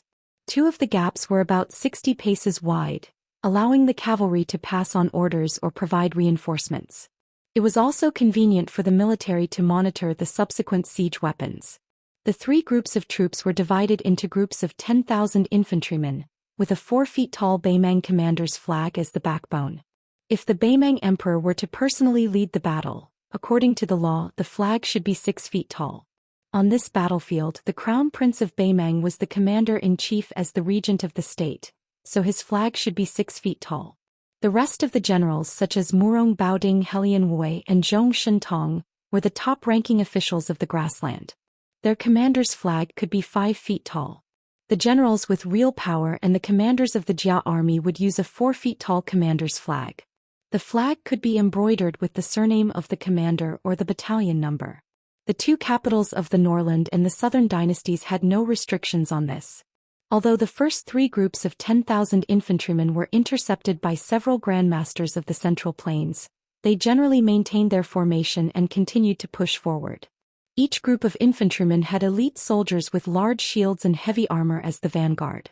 This group of people did not carry any weapons. The grassland cavalry were familiar with bows and horses, and their riding and shooting were the best in the world. It had long been known throughout the Central Plains during the Dafeng dynasty. If they were already like this on horseback, they could not be underestimated. However, there were not many archers in the 3 groups of infantrymen. Each group only had about 1,000 people. The main force was still the 5,000 infantrymen. They wore light leather armor, held light round shields, and had a long saber on their waists. They followed the scaling ladders as they pushed forward quickly. After all, in Beimang's strategic plan, there were a total of 2,400 catapults in the large arc that stretched across the battlefield behind the 30,000 people. In addition to the cavalry on the 2 wings continuously suppressing the north wall with their archery, there were also infantrymen behind the 3 groups of infantrymen. A total of 6,000 people were responsible for driving the arqueballistas, large yellow crossbows and ape-arm crossbows. These types of crossbows had once shown on the battlefield of the Central Plains. During the mighty journey of Hongjia to the north, there were family members who were in charge of the eastern Vietnam and the Tang Empire. They were directly promoted by the Empress of Beimang to the 2nd class of the Southern dynasty because they offered crossbow craftsmanship to Beimang. They quickly stood out among the many remaining families of the spring and autumn period. Other than that, the 3 groups of formations were equipped with more than a dozen siege towers. Each siege tower could hide more than 300 archers and infantrymen. They were like a moving ant nest. The exterior was covered with a huge special cowhide that was difficult to penetrate. Even the terrifying arqueballistas on the city wall of Beimang that were far more powerful than the Southern dynasty's arqueballistas could not easily destroy the siege towers. Once they got close to the city wall, the archers in the towers could directly shoot at the soldiers guarding the city. At the same time, they would set up scaling ladders like a floating bridge. They would cooperate with the densely packed soldiers below the city wall to attack the city wall, and the elite Dare to Die warriors would use the arrows nailed into the city wall to climb up. One front and two back, plus the catapults, large crossbows, and the cavalry on the two wings, it could be said that it was impossible to defend against. However, because of the appearance of the 18 people, the battlefield did not take place on the north wall of the majestic city on the northwest border. The young lord took the lead to break through the formation and went deep into the heart of the Beimang army. Luo Yong followed closely behind him. Although she did not kill anyone, the new Lord Liang did not have to worry about anything. In the end, Su Fengnian was able to break through 2,000 people's armor.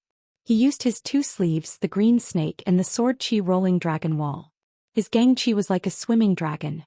He charged straight into the front line of the Beimang army, as if he was going to take the head of the general in the midst of thousands of soldiers. Compared to Su Fengnian's powerful attack, the Peach Blossom Sword God, Dong Tai, who was slowly moving forward, was much quieter. After the Taiya sword was unsheathed, it suddenly appeared and disappeared in a flash. In the thunderous clouds, there was a ferocious flood dragon occasionally glaring with anger. Before the Peach Blossom Sword God, Su Fengnian and Luo Yong rushed in one after another, followed by Mount Huizi and Red Robe Suing. The Beimang troops in front of Dong Tai were already in a mess. Almost no one dared to provoke the Zhongyuan Wushu Grandmaster who had fought Tuoba Bodhisattva to a draw. When Li Chungang was alive, he lent his sword to Dong Tai. Although the battle was not clear in the eyes of the Jianghu Grandmasters of Beimang, Dong Tai was the most powerful man in the world. At that time there were rumors that there might be people in the world who could surpass Dong Tai, but as long as it was a battle of life and death, no one in the world could defeat Dong Tai. At most, both sides would die. Now that Dong Tai had returned from a visit to the East Sea, the Peach Blossom Sword God, who had never carried a sword to travel the Jianghu, was carrying a long sword. Therefore, who would dare to act rashly in front of this swordsman? Dong Tai did not deliberately kill the Beimang soldiers. His pace was not fast and he moved forward steadily. The soldiers on both sides of him moved south, but Dong Tai ignored them. He was using the Taiya sword to search for traces of Tuoba Bodhisattva. The situation was somewhat similar to when he chased Xia Guanying from the north to the south for thousands of miles. However, compared to Xia Guanying, who had almost no power to fight back, the Beimang god of war, who was at the peak of the human world in terms of both state physique and combat strength, was obviously not the same. He was just deliberately avoiding the battle. Dong Tai was not in a hurry. He occasionally looked around, and wherever his mind was, that was where the rainbow of sword aura bloomed. In the Beimang infantry formation where Dong Tai was, the red and purple colors seemed to have entered a no-man's land and killed wantonly. The red-robed Su Ying's body was agile. She liked to fly above the Beimang soldiers and did not mind being a target at all. Every time she was faced with a barrage of arrows from the hundreds of archers in the formation, one could vaguely see her scarlet robe shuttling freely through the rain of arrows. She spun nimbly and it was a beautiful sight. Every time she rolled her sleeves, 6 to 7 arrows would be caught, and as her body spun she would immediately return the arrows. She did not care about the accuracy of the arrows. She only treated it as if it was a butterfly playing in a flower bush. The arrows came and went, but they did not even scratch the corner of her clothes. However, no less than 70 Beimang archers had their heads or chests pierced by her arrows. As for the soldiers who were caught in the crossfire, there were more than 200 of them. Although Su Ying's chi was not known for being robust, it was especially long-lasting. Every time she landed, she would either raise her body and step on several arrows in succession, twisting and turning as if she was walking on flat ground, or she would drop slightly and land lightly on the head of a Beimang soldier. Her stomp was like a naughty child stomping on a tangerine in a fit of pique, easily crushing the head of a Beimang barbarian. When a soldier saw the scarlet robe sweeping towards him, he could only close his eyes and slash randomly with his saber. He did not even have the extravagant hope of hitting the woman who moved like a ghost. In the next moment he suddenly realized that no matter how hard he tried, the saber he raised high in the air could not be brought down. The Beimang barbarians around the soldier looked as if they had seen a scourge. They quickly scattered, leaving behind this pitiful worm who was temporarily at a loss. When he opened his eyes, he was shocked to find that the scarlet-robed woman was standing on the tip of his saber. The woman's embroidered shoes were standing on the tip of the saber, unmoving as she looked down at him. With a light tap of her feet, The saber's hilt instantly pierced its owner's chest and came out of his body. She then used the momentum to lean back, barely dodging several arrows that were shooting towards her face. The scarlet-robed Su Ying, who was originally facing the ground with her head down, waved her sleeves before she landed on the ground. Her feet landed lightly on the ground, but before she could even step on the ground, she charged forward. She raised her hand and revealed an arm that was as fair as a lotus root from her sleeves. She pressed her palm against the forehead of a Beimang soldier. The latter flew back a dozen or so steps like a kite with its string cut. The 3 soldiers behind him were crushed in the chest by the tremendous force of the impact and died on the spot as well. This time, Su Ying didn't dodge a swift arrow that was shot straight at her. A smile appeared on her joyful face. She stretched out a finger and gently pressed it against the tip of the arrow.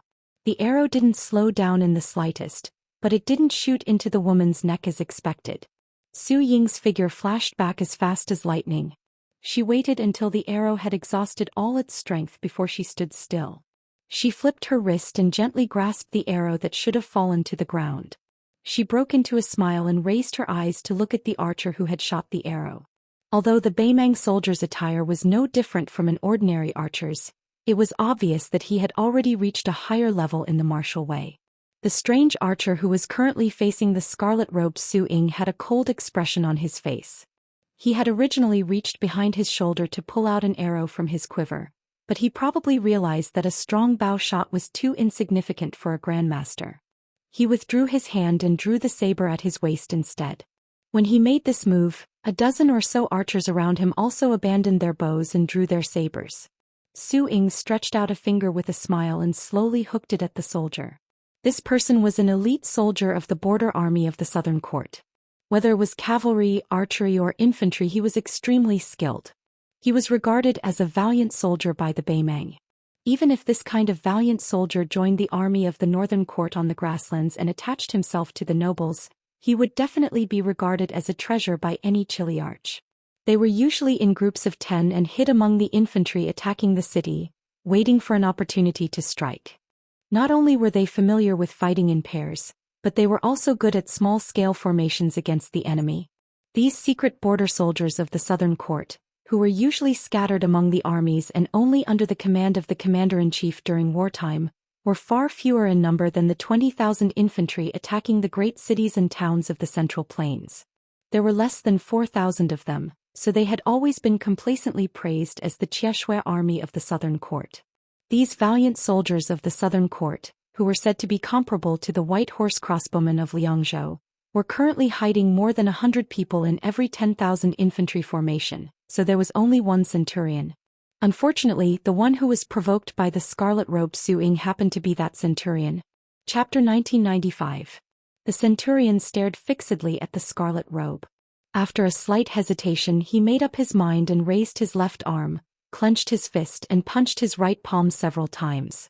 After he made this gesture, apart from the dozen or so retainers, the other 9 squads of elite Southern Dynasty soldiers hidden in various parts of the infantry formation quickly received the emergency report and quickly gathered here, attempting to encircle and annihilate Su Ying. Su Ying, who sensed the abnormality, was eager to give it a try and patiently waited. If the scarlet-robed Su Ying was more like a child who played around without any distracting thoughts, then Xianyuan Qingfeng's murderous intent was extremely strong. Perhaps in the entire vast battlefield outside of Bibu City, only the young vassal king who broke through 2,000 iron armors in a row could win. Xianyuan Qingfeng rampaged through the Great Snow Plateau in an extremely domineering manner. Unlike Su Ying, who only needed to wander around, and generally only needed to keep moving forward, this Great Snow Plateau Jianghu Alliance Master's target was extremely clear from the start: the enormous siege towers. It was obvious that she would tear down whoever was the biggest eyesore in her vision. In the vast Liang dynasty, she was indeed the most unreasonable woman in the entire Liang dynasty. The first siege tower was broken in half by the purple-robed woman. After passing through the first siege tower, Xianyuan Qingfeng turned around and directly pounced on the second one. When she tore open the cowhide and entered, corpses flew out in all directions. In the end, when she finally appeared on the top floor where she had a wide view, none of the 300 soldiers in the siege tower survived. Intentionally or otherwise, she cast a glance towards the northern Mang army's battle situation. Then she stomped down heavily. The moment she leapt out of the tower chariot, the sturdy tower chariot that came from the Southern Dynasty's military weapons supervisor collapsed with a loud rumble. The third tower carriage's luck was a bit better, having Xianyuan Qingfeng's palm strike land on that enormous cowhide. That wave of majestic aura actually shook the entire tower carriage until it was on the verge of collapse. A purple-clothed man entered the watchtower again. The 6 or 7 northern Mang soldiers didn't even have time to take action before they were smashed through the railings by Xianyuan Qingfeng's sudden and abundant aura. Before they even landed on the ground, they already died while bleeding from their 7 apertures. Xianyuan Qingfeng glanced back at the North Jiu City's drum platform. She was a bit dazed when she saw the snow-white color. The siege tower beneath her was still swaying under the influence of the lingering aura from before. However, at this moment, several arrows shot out from the observation deck of the siege tower, interrupting this purple dress of Mount Insignia's thoughts. She frowned and didn't even turn her head. She casually waved her sleeve, and the arrows flew back along the path they came from. The 4 arrows were so fast that they couldn't be seen by the naked eye and instantly pierced through the chests of 4 archers. After killing them, Xianyuan Qingfeng clearly still hadn't vented her anger. She lightly twisted her ankle hidden under her skirt, and the entire siege tower completely tilted towards the one on the right.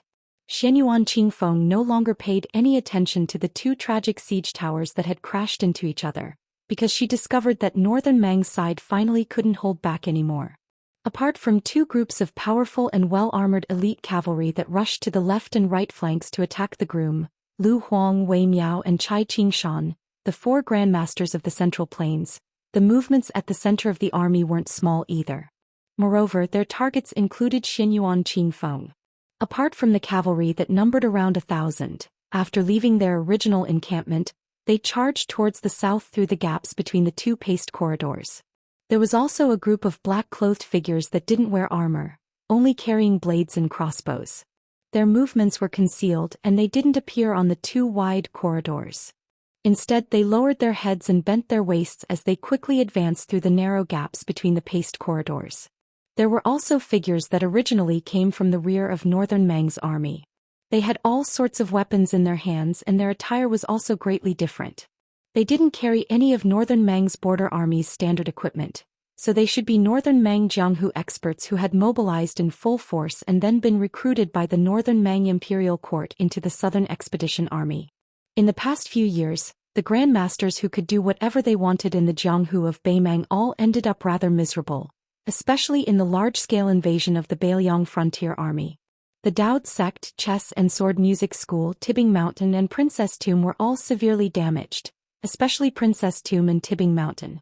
If it weren't for the support of Beimang, they would have been removed from the list of sects in Liang Lake, which was relatively estranged from the imperial court. They would have either been divided up by the joint efforts of other Jianghu forces who smelled the fishy smell, or their enemies would have kicked them when they were down. The chess and sword music school didn't fare well either. Hong Jingyan, who was known as a CI master, died in battle. Huang Baozhuang, who was known as a CI master, or Luo Yang, who was known as a CI master, left the chess and sword music school. The master of the music school and the group of grandmasters who sneaked into Beiliang died in a foreign land. Apart from the peace order and the crown princess named Hanggu, who was known as a CI master, the chess and sword music school, a deep-rooted sect, might be in the same situation as Xianyuan Qingfeng's siege tower. With a little bit of force, the foundation that had been painstakingly accumulated over the past 200 years would collapse in an instant. Xianyuan Qingfeng saw that the 3 groups of people with completely different backgrounds only cared about heading south, but they chose to ignore the young vassal king and the white-robed Luo Yang who were deep in the enemy lines. This made the purple dress of Mount Huishan feel unhappy for no reason, and she became even colder. She continued to smash the siege towers. Then, out of the corner of her eye, she saw a cavalry of 1,000 approaching from the south. Purple dress dashed toward them. Xianyuan Qingfeng slapped the helmet of the leader of the cavalry and he was sent flying. His corpse shattered into pieces. Xianyuan Qingfeng, who had taken over the nest of a magpie, stood proudly on the back of the warhorse that was still galloping away. She looked down at the cavalry from above. This cavalry was none other than the elite force that Orange Province had spent countless efforts to train. The famous Winter Thunder Cavalry was also the main culprit that had dragged the left cavalry outside Bailiang into the quagmire. Xianyuan Qingfeng didn't know who was the first deputy commander of the left cavalry, Lu Dian, or the famous Winter Thunder Cavalry of the southern dynasties. She only lowered her head to glance at the astonished Winter Thunder Cavalry. Then she looked up and saw a small cavalry of no more than 70 or 80 people. There was a dignified white-clothed swordsman, a woman in a colorful dress with her top fluttering on the back of the horse, and an old man resting with his eyes closed. Without exception, they were all people of the Jianghu. Without a leader, the Winter Thunder Cavalry didn't lose their morale. The cavalry closest to Xianyuan Qingfeng viciously raised his iron spear and stabbed at the abdomen of the purple-clothed cavalry. Xianyuan Qingfeng didn't waste too much time with this cavalry. She pushed off with the tip of her foot and flew up a little, dodging the iron spear. Then she landed on the body of the spear and slid down. Before the cavalry could react, she suddenly looked up and kicked the man in the face. The cavalry's head flew off just like that. This tragic scene was shocking. However, Xianyuan Qingfeng didn't stop there. She allowed the humiliated Winter Thunder Cavalry to continue south. She floated up high and landed gracefully on the empty ground between the Winter Thunder Cavalry and the group of Jianghu experts. Xianyuan Qingfeng leisurely walked forward. Her footsteps were indescribably elegant, like a long ink scroll written by a Danqing artist. After Xianyuan Qingfeng's massacre, Su Yanbing, who hadn't made any big moves, suddenly said to Dong Tai's back, "I'm afraid I'll have to leave the matter of preventing Tuoba Bodhisattva from looting the burning house to you." Dong Tai didn't turn around. She smiled and said, "I won't let you down, Brother Su." Su Yanbing tilted the fine iron spear that the Tide Listening Pavilion had kept for many years. Facing the Peach Blossom Sword God's promise, this Bailiang half-step martial saint didn't express any gratitude. He just cupped his fists and left. Su Yanbing turned around and strode toward the sword eater who hadn't made a move. He said in a low voice, "I'll have to trouble Senior Sui to coordinate with His Highness's return to the city." Sui Xiegu glanced at this junior martial brother of the spear Immortal Wang Xiu. The old man didn't comment on Su Yanbing's request. Su Yanbing didn't force him either. He went to support the young sword-crowned swordsman from the sword tomb of the Wu family. Wudong's great spiritual master Yu Xingrui had already left to support Mao Shulang and Ji Lu Yin, the two grandmasters of Nanjiang. Wu Luding and the swordsman Cui Hua were still facing an entire formation of 10,000 men. Although they hadn't fallen into a certain death situation, they were already surrounded by layers of iron armor. For some reason, the female swordsman with outstanding swordsmanship didn't unsheath her Su of Gojoseon sword to kill the enemy, even though she had seen the sword crown of the sword tomb's aura weaken many times and was surrounded by danger. She seemed unwilling to take the initiative to help Wu Luding share the pressure. In addition, the young sword crown was really like a newborn calf that wasn't afraid of a tiger. He buried his head in the formation and pressed forward with indomitable will, as if he couldn't wait to kill the Beimang crown prince. In contrast, Mao Shulang and Ji Lu Yin, one of the few bladesmanship grandmasters in the world, were more steady. They were even able to greatly limit the speed of the entire attacking formation.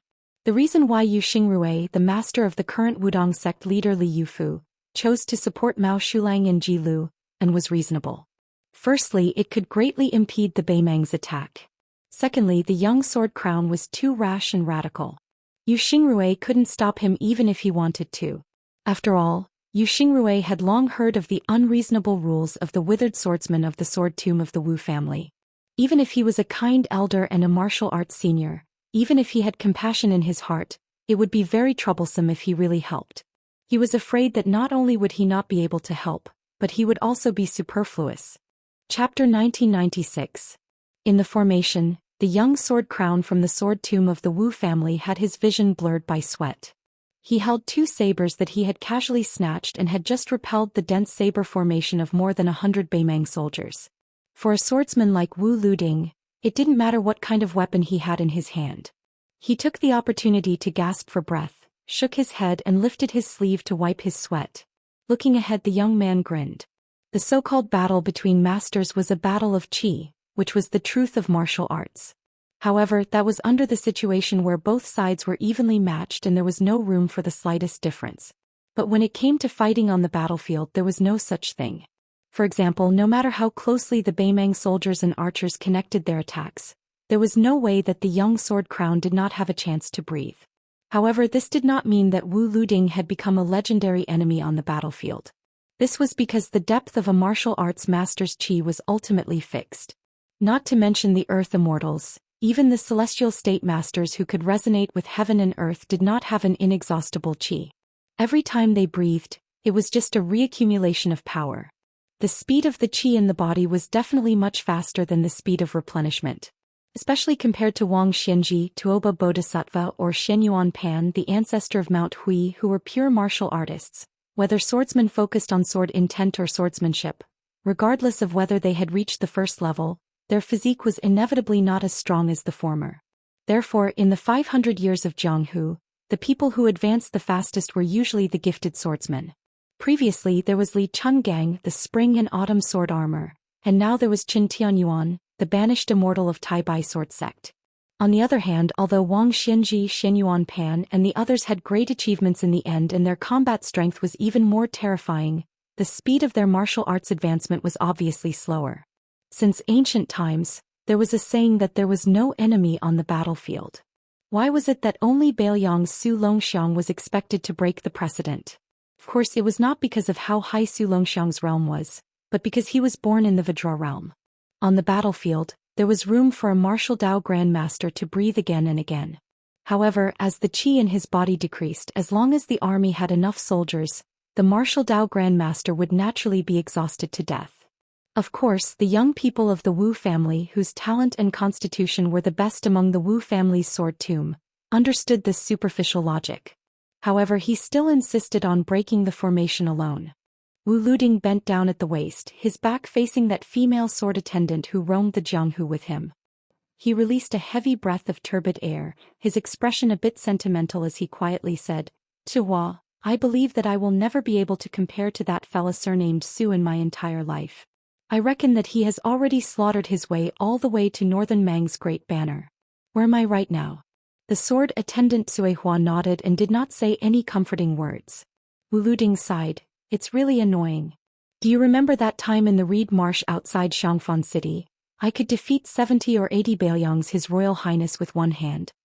The sword attendant Zuhua's mouth curled up. Her eyes were gentle. "It should be." Wu Luding was silent. He clenched his two swords. Suddenly, the young sword attendant felt a palm gently pressing on his head. How could a man's head and a woman's waist be touched? However, Wu Luding did not care. The female sword attendant who gave the impression of being quiet and peaceful rubbed Wu Liuding's head. She opened her eyes and looked into the distance. She said softly, "Although I have always wondered why you wanted to compete with that young king no matter what, since you are willing to admit defeat." Wu Liuding's eyes were firm. He shook his head vigorously and said, "I don't admit defeat." The sword attendant Tuhua retracted her hand and raised her arm to hold the Su of Gojoseon's hilt.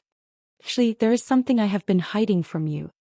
Wu Luding suddenly turned his head and said with a sad face, "Tuhua, don't say it, don't say it. If you tell me that you secretly like Su, where should I go to cry?" The female sword attendant glared at him and then slowly pulled out the Su of Gojoseon. After brushing past him, she said softly, "I am probably already a sword immortal on the land." Wu Luding was stunned. Outside the big formation, Su Yambing was not in a hurry to break the formation. In the face of the thick formation, Su Yambing made a move that no one expected. As the junior brother of the spear immortal Wang Xiu, this martial arts master who was rarely mentioned in the Liang River Lake, suddenly stabbed the iron spear in his hand into the ground. Su Yambing took a step forward. The iron spear was behind him and on his right side was the iron spear. It seemed that this man wanted to tell the 10,000 people formation.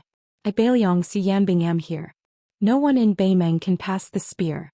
At the back of the 18 masters who left the city was the blind female zither player from Shishu, Shuesongguan. However, it was precisely this young woman who seemed to be the furthest away from the battlefield that bore the heaviest pressure.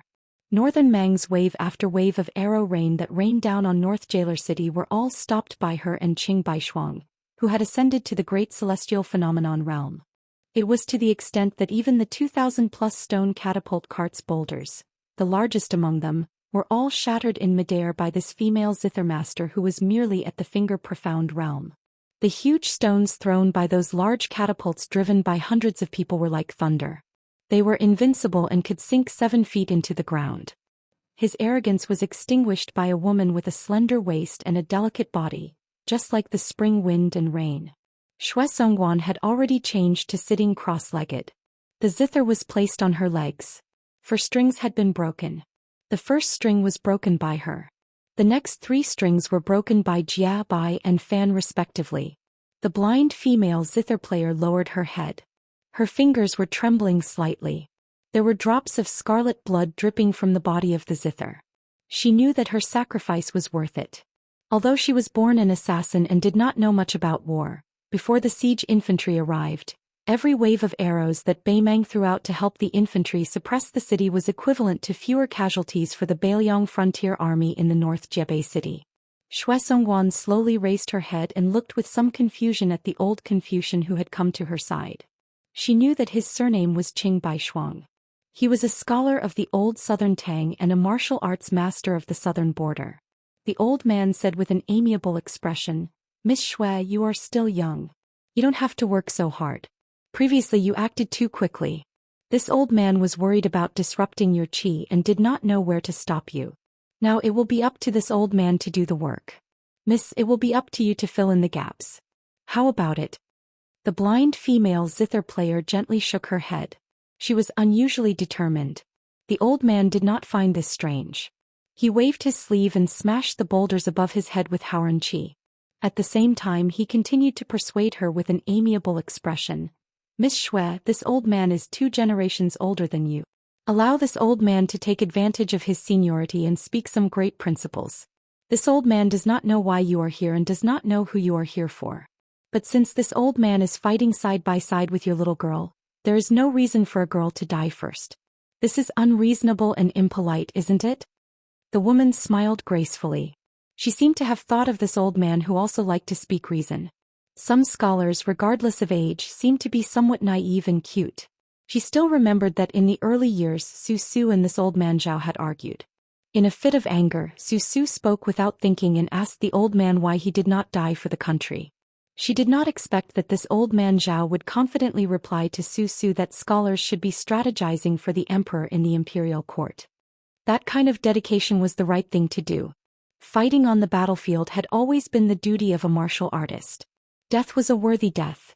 Fai Zhaodingxiu was a scholar afraid of dying on the battlefield. What was wrong with that? Su Su suddenly grimaced and was speechless. This old man Zhao leisurely left with his hands behind his back. It was just that the old man's back was somewhat bleak. Qing Baishuang laughed and joked, "Miss Shui, such a beautiful and rare girl like you, how can you not get married? Wouldn't that cause a certain man in the world to lose that great fortune? This old man Zhao is old. If I were 30 or 40 years younger, I would definitely write a beautiful poem and give it to you. A gentle and graceful girl is a good match for a gentleman." Shui Songwan blushed. Qing Baishuang restrained his expression and said, "Next, let this half-scholar old man put in more effort. Miss Shui, what do you think?" Shui Songwan did not know how to answer. The old Confucian scholar Qing Baishuang took a deep breath. The Confucian sages said, "Even if there are millions of people, I will go forward." It was the perfect scene. Suddenly, a strange phenomenon appeared in the world. A light pillar as thick as a mountain fell from the sky and completely covered the land in front of the Beimang Great Flag. It was like a snow-white waterfall that fell from the 9 heavens to the mortal world.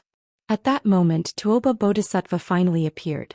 He stood less than 10 feet away from Dong Tai's flying sword. The Beimang god of war looked coldly at the peach blossom sword god. "I'm only here as bait.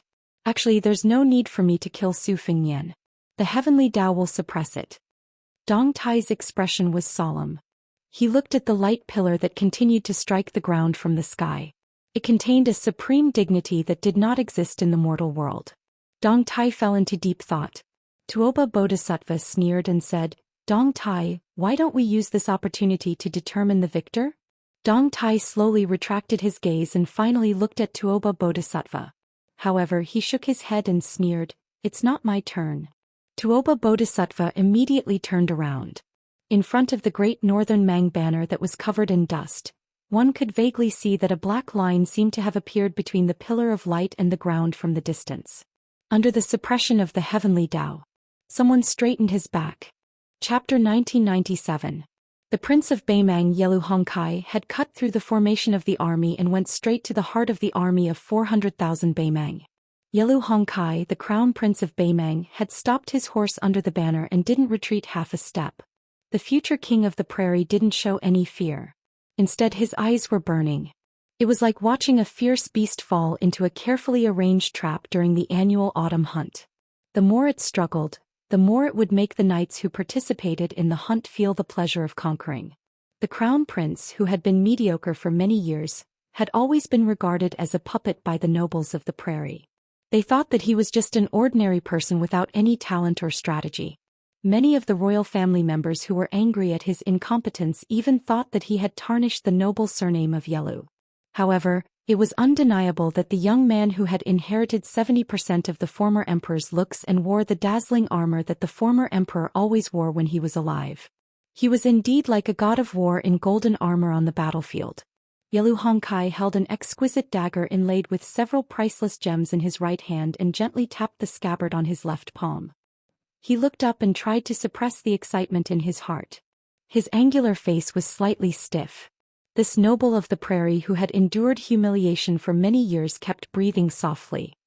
He was afraid that if he revealed any clues, the great grandmaster of martial arts commentary who rose like a comet in the world would stop at the edge of the cliff and cause his efforts to be in vain. Yelu Hongkai subconsciously narrowed his eyes. His mood was complicated. If the prince of northern Liang could be prefixed with the word young, then just like the emperor of the Zhao family in Liyang, a young vassal king and a young emperor, they were both fully deserving of the title young. This was because there was a gap of several years between them. However, Yelu Hongkai was different. He had long passed the age that the scholars of the Central Plains called getting married. He was 35 years old. According to the survivors of the southern dynasties, there was a saying in the Central Plains that people who lived in the 70s were rare. He knew that his martial arts talent was mediocre.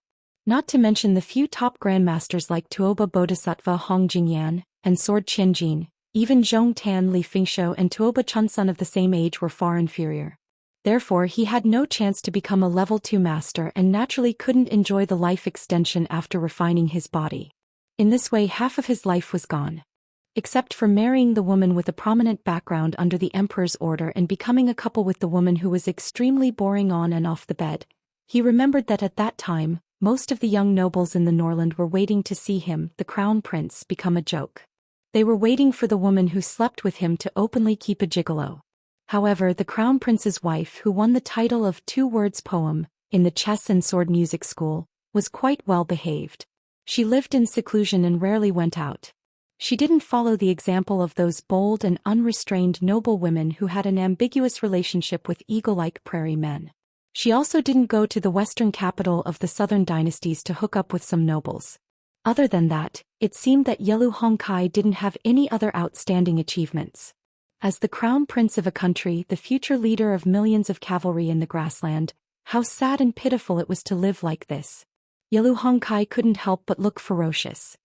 His 5 fingers clenched the scabbard and blue veins bulged. Finally, the young king of Liang didn't disappoint the crown prince. He killed a bloody path and stood still with a cold knife in his hand. Although he was surrounded by hundreds of thousands of soldiers, the young king still looked calm and handsome.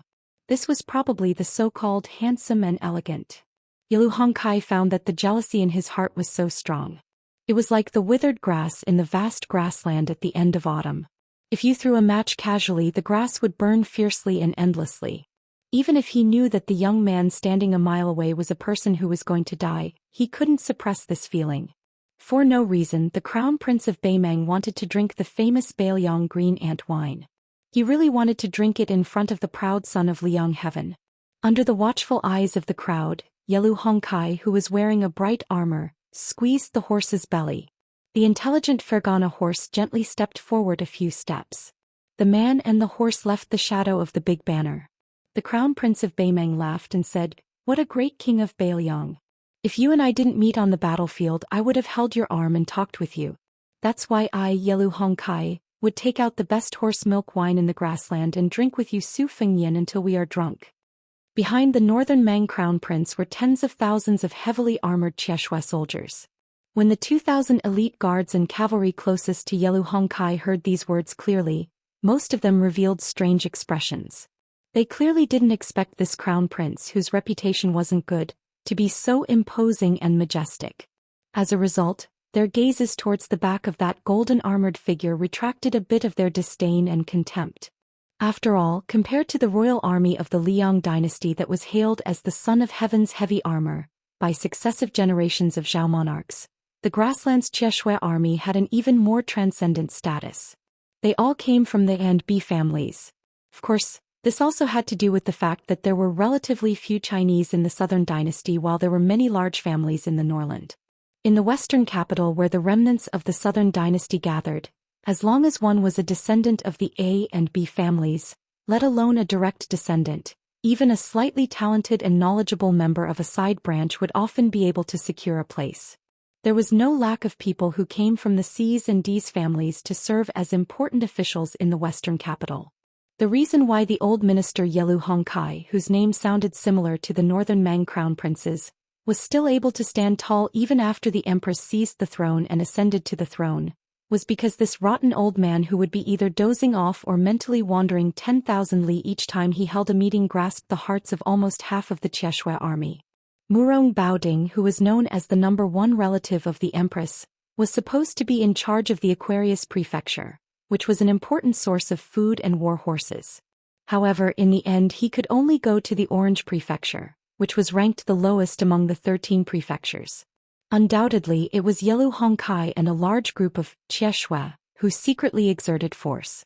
Dong Zhuo was able to quickly stand out in the southern dynasty and eventually hold the military and political power at the same time. Of course, the contribution of saving the country in the early years was indispensable. However, marrying the woman surnamed Yelu was more important. His Majesty especially valued Dong Zhuo and constantly promoted him in hopes of alleviating the fierce conflict between the Murong and Yelu surnames to a certain extent. It should be known that in the past 400 years, there were many outstanding people in the grassland. It had always been, the one who got the Qieshue army got the grassland. The biggest contribution of the king of the old northern courtyard, Su Huainan, was to assist the empress to break this iron law in the turmoil of internal and external troubles.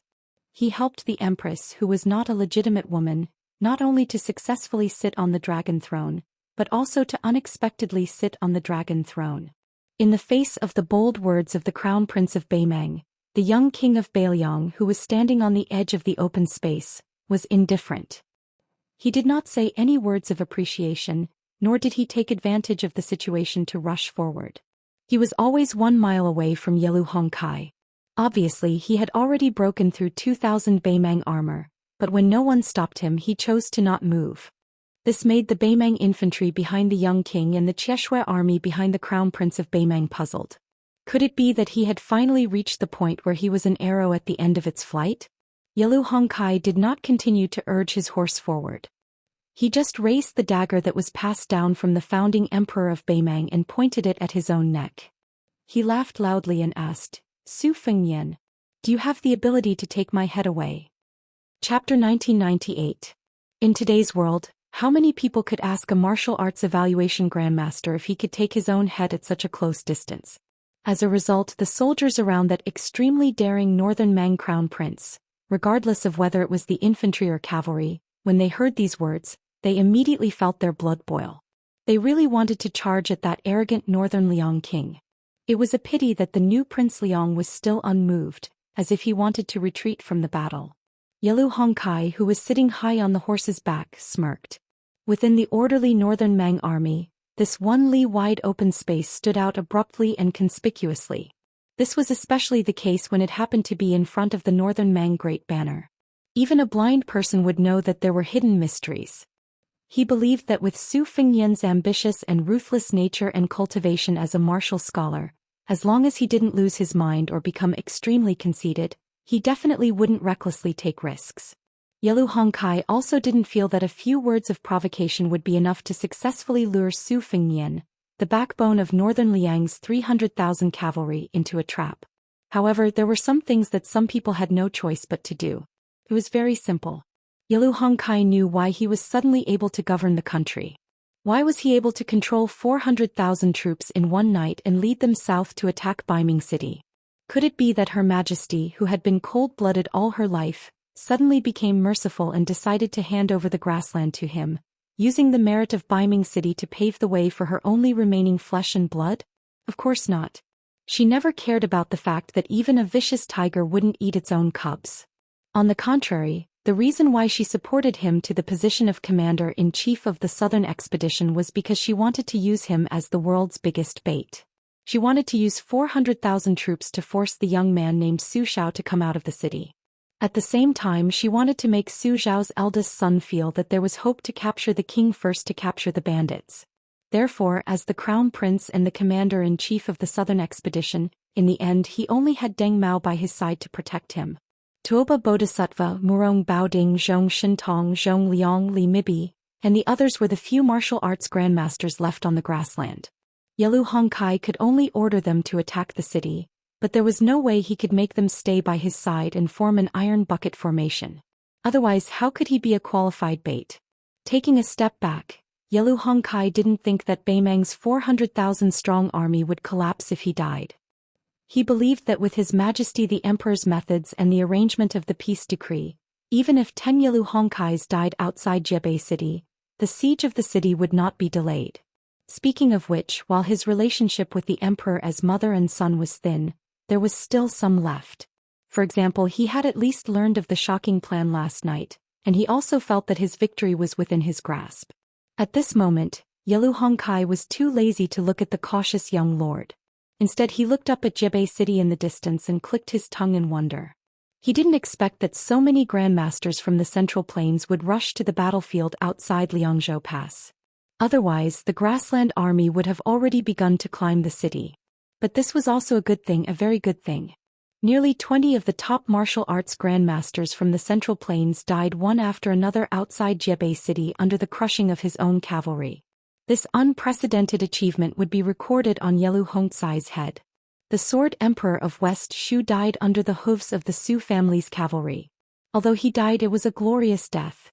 The Spring and Autumn War had ended more than 20 years ago, but the Central Plains still enjoyed talking about it. They talked about the heroism of the Sword Emperor of West Shu and the cruelty of the Su family's cavalry. Think about it, Su Xiao had led the army across the Central Plains for more than 20 years and fought countless soul-stirring battles. Why was it that the pacification of West Shu went so smoothly? The number of times he was mentioned in the streets was comparable to the Battle of West Wall and the Battle of Jinghe. Obviously, it was because the Sword Emperor of West Shu had single-handedly provided timely help. Including the king of Bailiang, Su Fengnian, there were 17 people on the battlefield outside Jebei City. 18 martial arts grandmasters whose names shook the Central Plains. Only then did Yalu Hong retract his gaze, slowly drawing out his dagger. Under the illumination of the sunlight, the unsheathed dagger sparkled with radiance. This northern Mang crown prince lowered his head to look, narrowing his eyes as he stared at the blade that was as smooth as a mirror. He suddenly had a thought. After this battle he should engrave 4 characters on this dagger. Return to the mandate of heaven. Su Fengnian looked at the empty field. For some reason, he looked as if a heavy burden had been lifted from his shoulders. He was not afraid of this trap appearing here. He was only afraid that it would be placed near Huaiyang Pass. He was afraid that the bait would not be this arrogant crown prince of Beimang, but the Bailiang Protector General Chu Lushan, who was facing off against Dongzhuo's army. Su Fengnian held the cold blade in his hand tightly and disappeared in an instant. Deng Mao had already taken out the broken spear that was less than 3 feet long from his bag. When the young feudal lord disappeared, he took a step forward and landed on the left side instead of in a straight line. The next moment, Deng Mao slid back 7 or 8 steps. The entire sleeve of the arm that held the spear spurted out scarlet blood. Under the collision of the cold blade and the broken spear, a visible ripple of chi activity rippled like a vertical mirror. Under the huge impact, not only did the banner behind Deng Mao flutter, but even the extremely tough flagpole bent back at an astonishing angle. If Yalu Hongkai did not have Deng Mao in front of him to block most of the Qi and Han Gu, who was the champion of the two-word poem, dismounted from her horse and held her sword in front of Yelu Hongkai. This crown prince with an ordinary physique would have died on the spot. Chapter 1999. Deng Mao stared at the front with firm eyes. After the young king was repelled, he was standing on the edge of the open space. Compared to Deng Mao's arm that was full of blood, Su Fengnian just shook his wrist and waved his sword, dispersing the remaining force. Obviously he was more at ease. The man in white in the distance reminded loudly, "Be careful when Deng Mao throws away his spear." Su Fengnian frowned. Deng Mao, who was exposed, didn't get angry. He just grinned and didn't care. Su Fengnian didn't pay much attention to the broken spear Deng Mao that he fought for the first time. It wasn't because he was conceited but because he was confident. Deng Mao and Hong Jingyan's martial arts cultivation were relatively close, and even lower than Hong Jingyan in the Longyan Plains. After all, the chess and sword music school showed that he was about to break through the threshold and enter the celestial realm. It was just that Su Fengnian didn't give Hong Jingyan a chance to stabilize his realm. Otherwise, Beimeng would have one more Earth Immortal. Su Fengnian thought of the words, Earth Immortal, for no reason. His heart was a little heavy. He seemed to be casually looking around, but at the same time his mind was turning rapidly. It was a publicly acknowledged fact that the pugilistic world was welcoming a once-in-a-thousand-years great year. The Liang River Lake was far more prosperous than the northern Mang. Even the Empress of the Northern Mang had publicly declared in the imperial court that regardless of the number of martial artists in the first-class Vajra finger, mysterious celestial phenomenon, or third class, after Huang Longsher transferred the remaining fate energy of the 8 kingdoms of spring and autumn into the pugilistic world, the Liang martial arts circle, which seemed to have pulled up seedlings to help them grow, began to far surpass the Northern Mang. Even the land immortals were obviously more in the Liang martial arts circle than in the Northern Mang. Even if the great immortal Yuan Qingshan of the Kailan sect, who had ascended before, and the Order of Peace of the chess, sword and music school, who had never revealed his strength, the number of land immortals in the Northern Mang pugilistic world could be counted on one hand. However, Liang Jianghu seemed to be lush and green. Among them there were people who were no longer in the world, such as Wang Xianji, Hong Shixiang, Li Chungang, Chao Chongqing, Huang Sanjiao, the father and son from Longhu Mountain who had ascended together, Zhao Huangchao, the monk of the dragon tree from the 2 Zen temples, Shenyuan Jingqing from Mount Hui, Gao Shulu, Lu Songtao, and so on. Not to mention there was also the first sage of the Confucian school who lived in seclusion in Shangyin Academy, as well as the group of people who were still alive such as Su Fengnian, the peach blossom sword god Dong Tai, Chen Zhibao, the eunuch from Taiyan City who was the same age as Guo, the white-robed monk Li Dongxin, and Tantai Pingjing from the Guanyin sect. Moreover, Su Yanbing, Gu Jiantang, Shenyuan Qingfeng, Wu Jianqing and Qing Baishuang were only a step away from the Earth Immortal realm. Although this was related to the fact that Beimeng's Jianghu had never obtained the spring and autumn providence, it was still unreasonable for there to be such a great disparity between the top grade 1 grandmasters of both sides. In particular, the disparity in the number of Earth Immortals was almost 2 hands apart, which was extremely strange. According to the deduction of Su Fengnian and the young leader of Wudong, Li Yufu, Beimeng's Jianghu should not be so lifeless. In the past 20 years, there should be at least 4 to 6 more Earth Immortals, 1 for each of the Confucian, Buddhist and Taoist sections. There should be 1 or 2 Earth Immortals among the pure martial artists. The possibility of someone successfully becoming an Earth Sword Immortal was the highest. However, even if Su Fengnian and Tuoba Bodhisattva were fighting in the western region for thousands of miles, or killing the black dragon that symbolized Beimeng's fate outside Liuzhou Pass, there were still no Earth Immortals who appeared out of nowhere to stop them. It was as if someone in Beimeng was deliberately suppressing the Jianghu's fate. But no matter what, where did the 3 or 4 Earth Immortals who should have shown in Beimeng in the past 20 years go? It was not that Su Fengnian did not know that Beimeng was using Crown Prince Yelu Hongkai as bait to lure him to take the head of the general.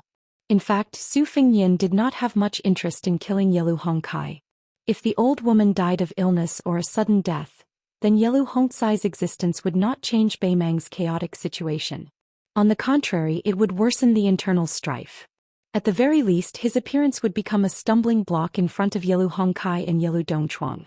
If the Yelu family wanted to regain the glory of their ancestors, they would first have to engage in an internal strife before they could have the qualifications to unify the power of the imperial family and fight against the representative of the vassal towns, General Dong Zhuo, the leader of the foreign relatives, Murong Baoding, and the other major powers of the grassland.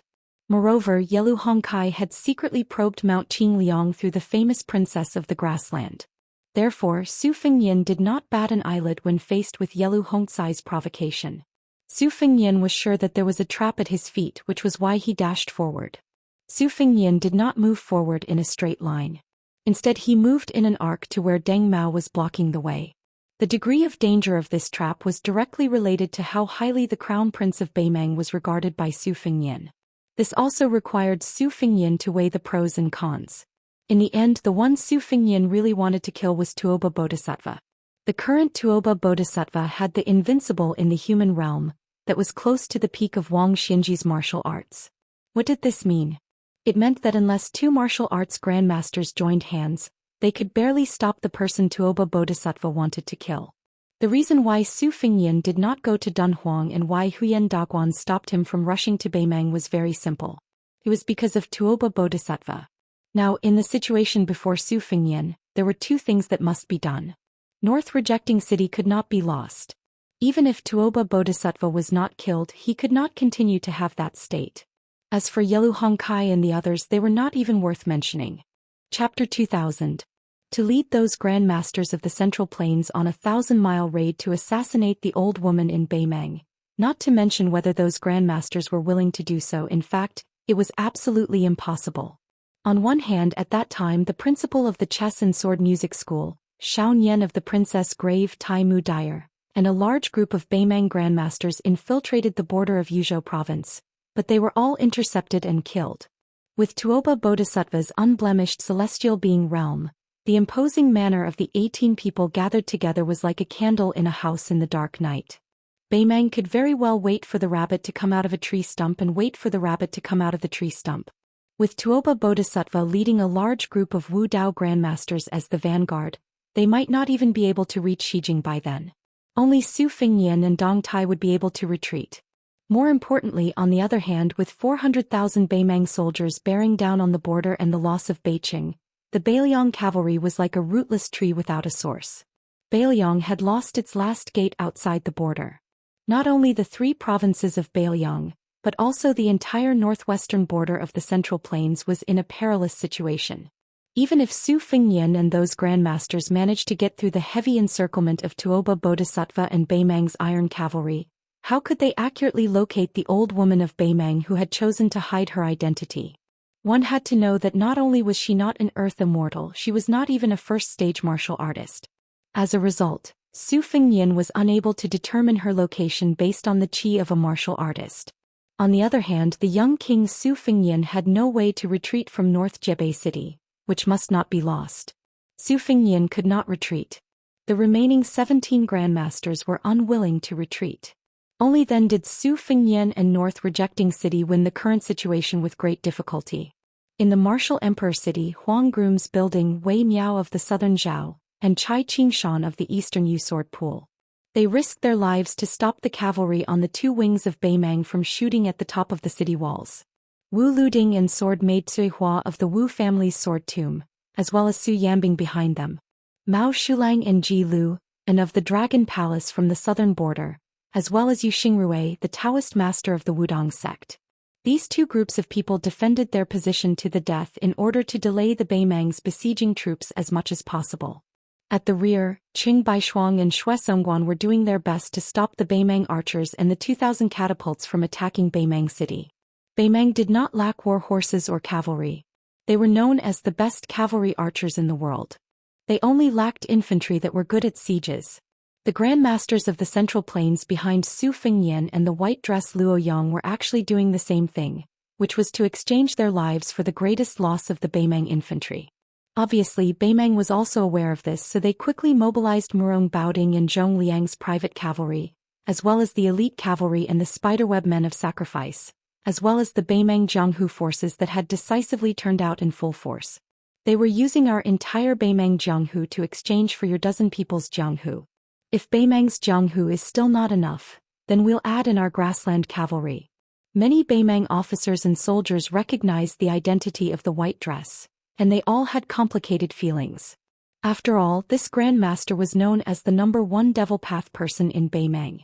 In the Beimang court, where martial force was highly valued, everyone was happy to see him as a rebellious hero. However, Huyan Daguan had never shown up, and this great devil as a Grandmaster of the Central Plains had chosen to stand on the enemy's side. This made the nearby Beimang cavalry feel somewhat helpless, but they were not in a hurry to draw their swords against the infamous Luo Yang. Su Fengnian's hesitation before the battle and his failure to make a prompt decision to kill the Beimang crown prince made Deng Mao feel somewhat regretful. Deng Mao wanted to open his mouth and say to the young man, "Su Fengnian, you could have died more heroically." In Deng Mao's eyes, this kind of cautiousness that did not match the dual identities of a Grandmaster of Martial Arts evaluation and the King of Beimang was just a chance to live a little longer in the world, or to make Li Mixi pay an extra price. Luo Yang had been quietly standing 200 steps behind Su Fengnian the whole time. In her vision, a young knight with a face full of armor suddenly appeared. He broke out from the Qieshui army behind Yelu Hongkai and passed by the banner and the Beimang crown prince. He slowed down his horse's hooves and looked down at the young king Su Fengnian from above. He raised his arm and slowly took off his helmet. He had an ordinary appearance, but he had a pair of strange golden eyes. From the corners of Su Fengnian's eyes, he saw that following this young knight's sudden appearance, the circular clearing began to retreat like a tide. In the end, another 7 or 8 northern Mang cavalry were revealed, stopping their horses in place. Su Fengnian, who had been standing on the arc, instantly landed in a larger circular open space. The young knight with golden eyes said in a hoarse voice, "Su, we finally meet again." Su Fengnian asked with a smile, "A cut willow Li Fengsho?"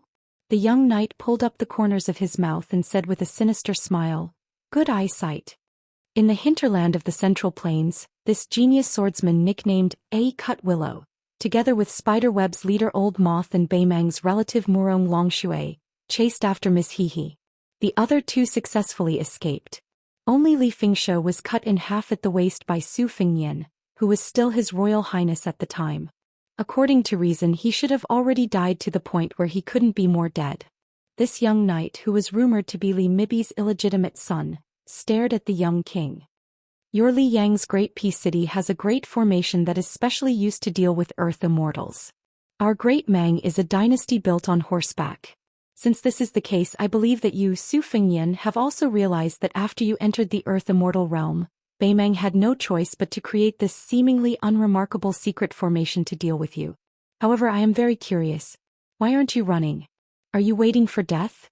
Su Fengnian turned around to look at Luo Yang. The latter didn't hesitate at all and rushed away. A cut willow's phoenix head leaned forward slightly and shot a glance at the demon who had previously shaken the grassland. His eyes were full of regret, but soon he felt relieved. Leaving behind this young king who oversaw the Central Plains' northwest border, successfully pulling out this damned nail, could be considered as not wasting such a huge amount of effort. In an instant, a cut willow's figure disappeared from the horse's back.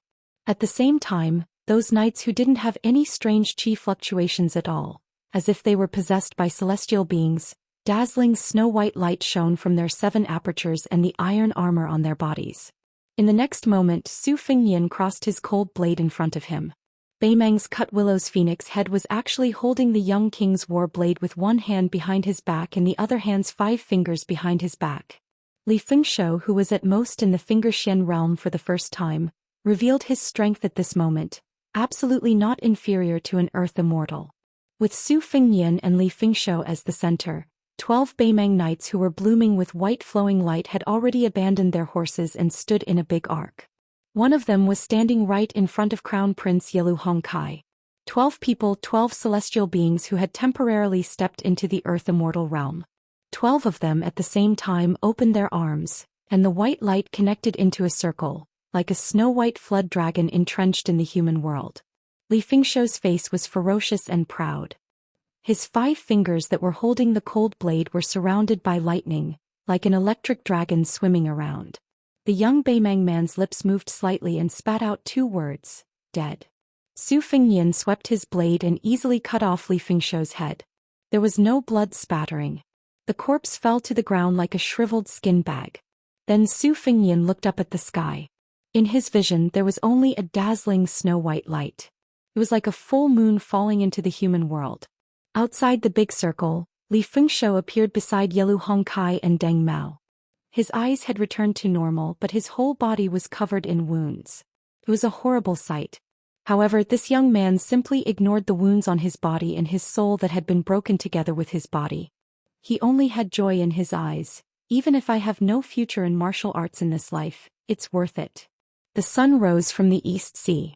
The full moon fell on the human world.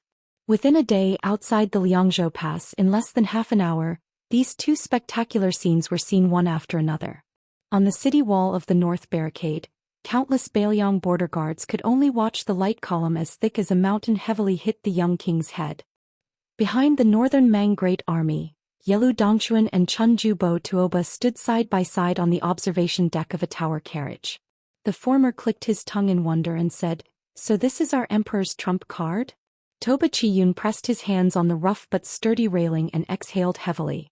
The young man, who had always been expressionless, suddenly raised his hands and patted the railing. He said in a carefree and loud voice, "Done." People didn't know that Chuanju Bo Fengyun was the one who had set up this big plan. Yelu Dongchuang suppressed the killing intent in his heart toward Tuoba Fengyun and asked curiously with a smile, "Chuanju Bo Fengyun, can you explain to me?" Tuoba Fengyun hesitated a little. Perhaps because he had personally created this great situation that could be said to have saved half of the country, even Tuoba Fengyun couldn't help but feel a little proud. He looked at the majestic light column that had not shown any signs of decline and said with a smile, "Presumably, you also know that there were several banished immortals that fell one after another in the border areas of the Southern Dynasty, right?" Yelu Dongchuang nodded and secretly looked at the side face of his peer from the corner of his eyes. His high-spirited spirit that was even better than that of the scholars in the Central Plains really made people envious and jealous of him. Tuoba Fengyun's eyes were only focused on the magnificent battlefield of heaven and man in the distance. He continued to talk about his strategy. Those were just icing on the cake. In fact, even if there weren't several celestial beings that were knocked down to the human world by Su Fengyan, Beimeng's Jianghu fate was enough to accumulate 4 or 5 celestial beings. I, Tuoba Fengyun, started to advise the emperor on this matter in the chess and sword music school when I was 20 years old. Chapter 2001. At this point, Tuoba Chiyun's lips curled up. She paused for a moment and turned to look at Yelu Dongchuang, who had an uncertain expression. She asked with a smile, "Do you know why there are no more than 3 land immortals in such a big grassland? Why did Huyen Daguan, who is a sect by himself, go to the Central Plains? Why did the woman in white who stopped the #1 person in diabolism only send out a cavalry but not a real top martial arts master? And why did the Qilin Immortal, who is a national advisor, choose to leave the human world before the first battle of Liangmang without any warning?" Yelu Dongchuang could not answer a single one of the questions. Tuoba Chiyun laughed and said, "Isn't it strange that the master of Bubang Mountain, the 5th raccoon, was only at the Finger Xian realm before he died? If it is said that the Qilin sect's fate was taken away by Yuan Qingshan alone, causing the other Taoist experts to stagnate in their realms, it is still reasonable. Then why is it that my chess, sword and music house, which has produced so many heroes, is still unable to break through that layer of window paper? In the end, it's just a simple logic. Since Huang Sanjia of the Central Plains scattered the fate of the fallen countries into Jianghu, then why can't my grassland merge the fate of Jianghu with the dynasty? It's nothing if the martial arts of Jianghu are used by the imperial court. Only when the fate of Jianghu is used by the dynasty can it be considered safe. Whether it's the Su family riding their horses in Jianghu or the grassland gathering of Jianghu sects in the early days, it's all a simple plan. It can't be considered as cutting the weeds and eliminating the roots." Tuoba Chiyun seemed to have realized that she had lost her composure. She quickly stopped smiling and returned to her calm state of mind. She no longer revealed the secrets of heaven. You only need to know that in order to suppress Su Fengyan, the emperor paid an immeasurable price. Therefore the king of Bailiang died a worthy death. Yelu Dongchuang rubbed his chin. He did not care whether the king of Bailiang died a worthy death or not. He only knew that the shrewd young man beside him was definitely not to be attracted. One day he would let Tuoba Chiyun die a worthy death. Suddenly Tuoba Chiyun's eyes widened and she was shocked. Yelu Dongchuang followed his line of sight and his emotions surged. There was fear, respect, and the fascination of a martial artist. For some reason, Yelu Dongguan felt a sense of unspeakable satisfaction. What great things can a scholar achieve in this chaotic world? The pillar of light that symbolized the way of heaven pressed down rapidly. It was so fast that even the young vassal king, one of the 4 grandmasters of Wu Ping, could not escape from the cage created by the joint efforts of the celestial beings, the insurmountable thunder pool. 12 Beimang land immortals appeared together. 3 of them were banished immortals who had been personally struck down from the sky by Su Fengnian. Before their bodies and spirit were about to completely merge into the light pillar, one of them sneered and said, "How dare a mere mortal disobey the will of heaven? Do you really think that we will be so weak?" The Beimang land immortals who stood behind the young vassal king had the most powerful momentum, as if they were guarding the 4 directions of heaven and earth. These 4 celestial beings were different from the Beimang Qi cultivators who bore the fate of Jianghu with the body of a mortal and temporarily entered the realm of land immortals. These 4 celestial beings came from heaven and were the same as Bodhisattva Tuoba's cultivation. They were also one of the gifts from the will of heaven. However, they were relatively more hidden and were far less dignified than Bodhisattva Tuoba, who bore the will of heaven. The burly figure standing in front of the young king opened his mouth and spoke like a great bell. He looked at the pitiful figure who was almost kneeling on the ground because of the way of heaven, and said without the slightest emotion, "Su Fengnian, why are you still resisting?" At this moment, whether it was the central plains of Liyang or the grassland of Beimang, almost everyone looked up and could see the snow-white waterfall that seemed to fall from heaven. However, in the eyes of most people, it was more like a slender fishing line. When the immortals were fishing, the clouds were on the shore and the human world was in the water. In the light beam, Su Fengnian knelt on one knee and held the cold blade with his left hand. The tip of the blade was pressed against the ground and did not pierce into the ground at all. The vassal king's robe was not damaged at all. It only caused some ripples when the young vassal king's body trembled. Su Fengnian's perception was cut off. Not only was he deaf, mute and blind, but he also lost his divine will. The body of a celestial being could not resist the way of heaven's light beam at all.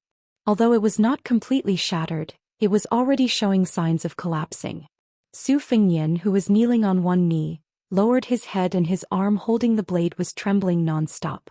From his 7 apertures, including the one between his eyebrows, 8 streams of qi flowed out of his body, like 7 little snow-white snakes slithering in the air.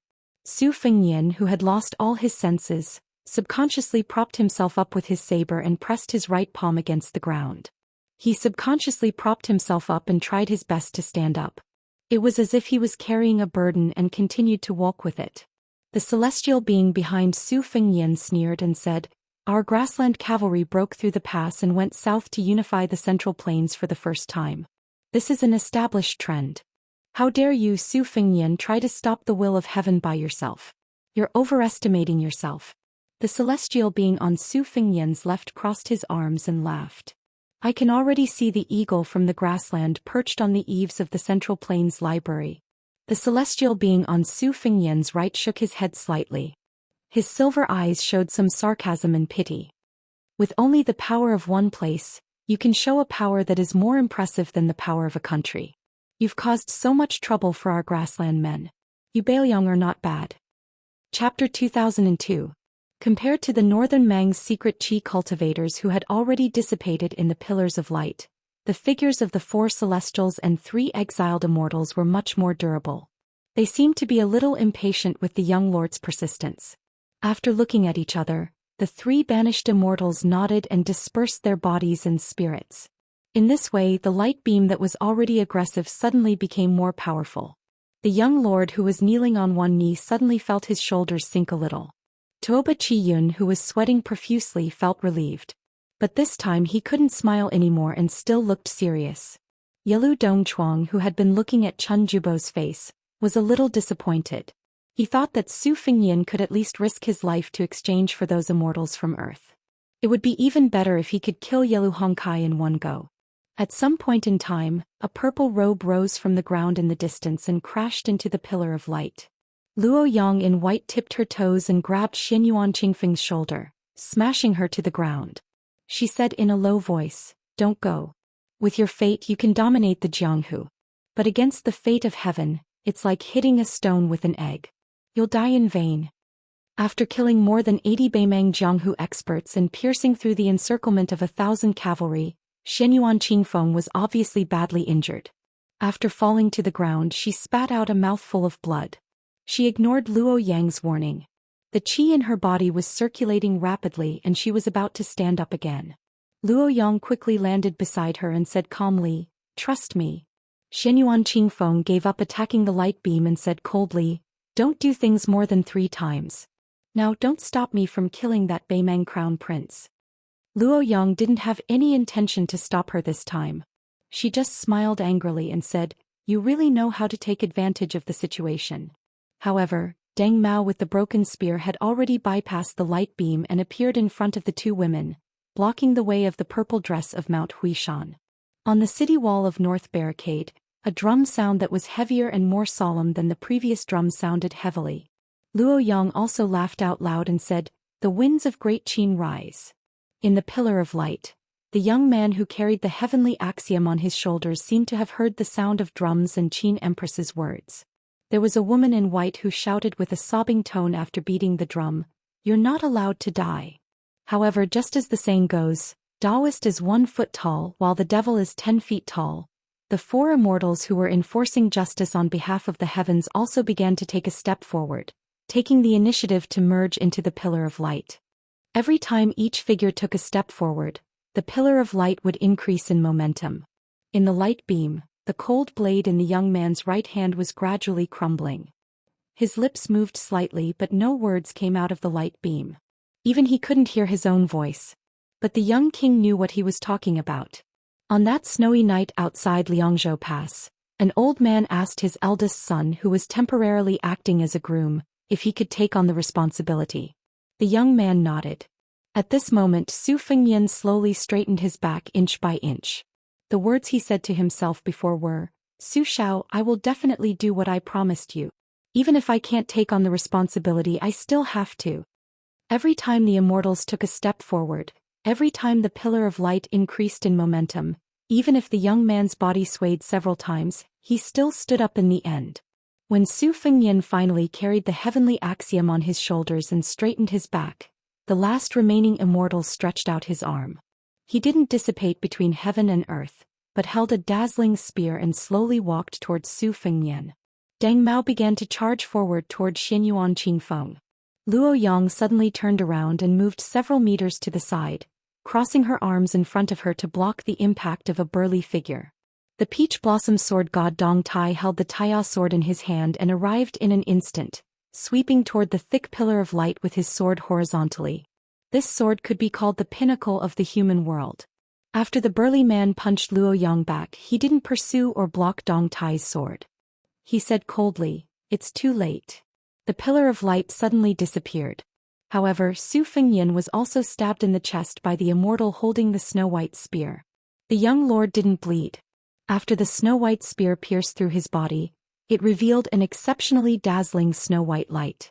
At this moment, it was as if all sounds between heaven and earth were silent. The first to break the silence was Luo Yang. She turned around and glared at the back of the figure, questioning, "Why?" In a trance, there seemed to be 2 Luo Yang in white. One was a real body and the other was an ethereal spirit. The 2 constantly overlapped and separated.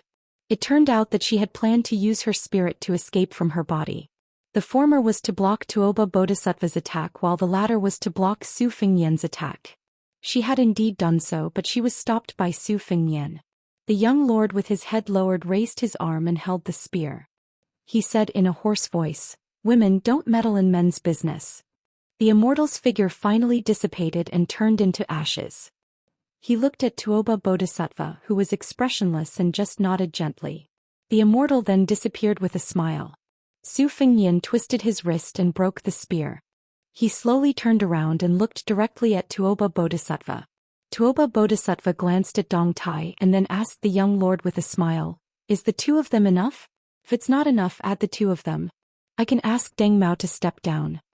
Su Fengyan smiled and said to Dong Tai, "Take them away from here." Dong Tai frowned. Su Fengyan's eyes were firm. The peach blossom sword god could only say, "Don't worry."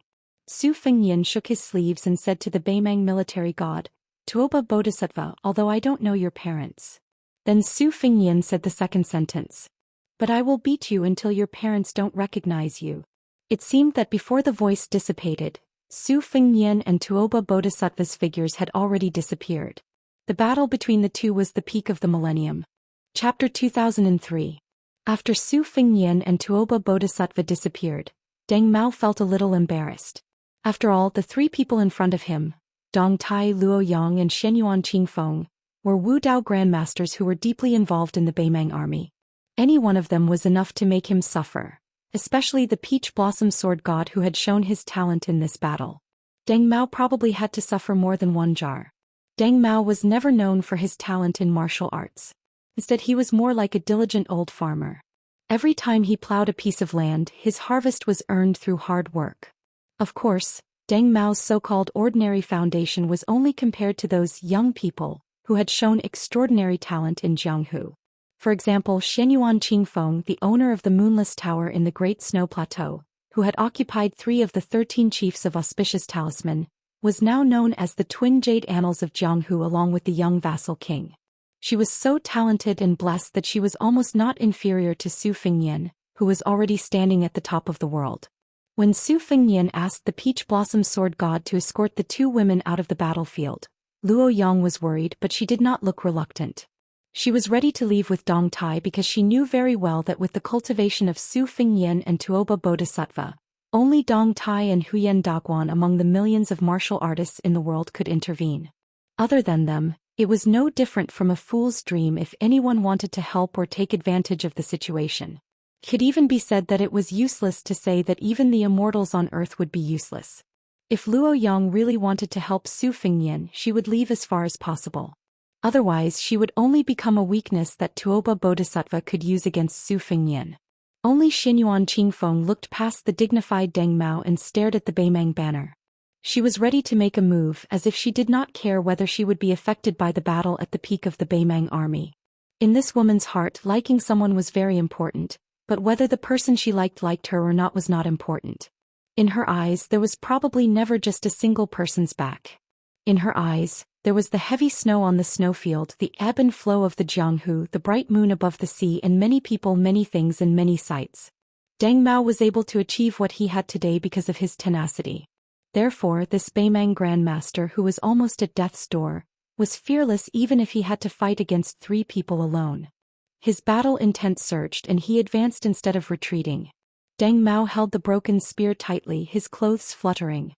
He faced the purple-robed man of the Central Plains and asked in a deep voice, "Are you Shenyuan Qingfeng of the Great Snow Plains?" Shenyuan Qingfeng retracted his gaze and sneered, "Could it be your long-lost mother?" Deng Mao, who had already disregarded life and death, was stunned and speechless for a moment. Clearly, he didn't expect that Shenyuan Qingfeng, a Grand Master of the Jianghu, would say such unbearable words. Not far away, Luo Yang shook her head slightly and clicked her tongue. She really needs to change her temper. It's too unlikable. For some reason, Luo Yang had always held a subtle admiration for this arrogant and despotic chief of the Liang-Wulin alliance. Hearing this, the Peach Blossom Sword God smiled and teased, which was rare of him. The Central Plains, on the other hand, are fond of this. Nowadays, masters roam the Jianghu hiding and hiding. It's very undesirable. Luo Yang couldn't help but laugh. She remembered something and asked in a low voice, "Why did the heavenly way that fell to the mortal world disappear on its own? Was it because you cut it off?" Dong Tai shook his head and said, "In fact, my sword didn't hit the light beam just now. As for why it suddenly disappeared, I'm not sure if it was to avoid my Taiya sword's edge, or if it was to hide something and have a backup plan." Luo Yang looked up at the sky and said angrily, "It's so annoying. It's like a ghost that won't go away." Dong Tai agreed. He turned his head and looked at the top of North Barricade City. He said to Shenyuan Qingfeng solemnly, "The Beimang army is about to reach the city. You two better go back to support them so that Su Fingyan won't be distracted. As for me, I have to go to the sky and take a look." Shenyuan Qingfeng said expressionlessly, "Since we're already here, there's no reason to turn around and leave. You don't have to worry about me. I, Shenyuan Qingfeng, am in charge of my own life." Dong Tai smiled and dismissed it. Then he chanted the word "Rise," and stepped on the Taiya sword. He rose into the sky and broke through the clouds. One man and one sword disappeared into the golden sea of clouds above everyone's heads. If Su Fengyan's enemy was the invincible Tuoba Bodhisattva and was no longer suitable for Dong Tai to interfere, then the only person who could be considered a mortal enemy by the Peach Blossom Sword God would be in the sky. Luo Yang said hello to the back of Mount Huishanzi. Then she smiled and said, Shenyuan Qingfeng, I'll give you my deer-chasing mountain as your dowry. Anyway, I don't think you'll be able to get married in this lifetime. Shenyuan Qingfeng didn't turn around, but his shoulders were obviously stiff. Luo Yang in white flew up and left with a laugh, returning to North Barricade City. It wasn't that the Beimang army was scared out of their wits and could only allow the former number 1 demonic cultivator of Beimang to come and go as she pleased. It was because the battlefield behind Luo Yang was already in chaos.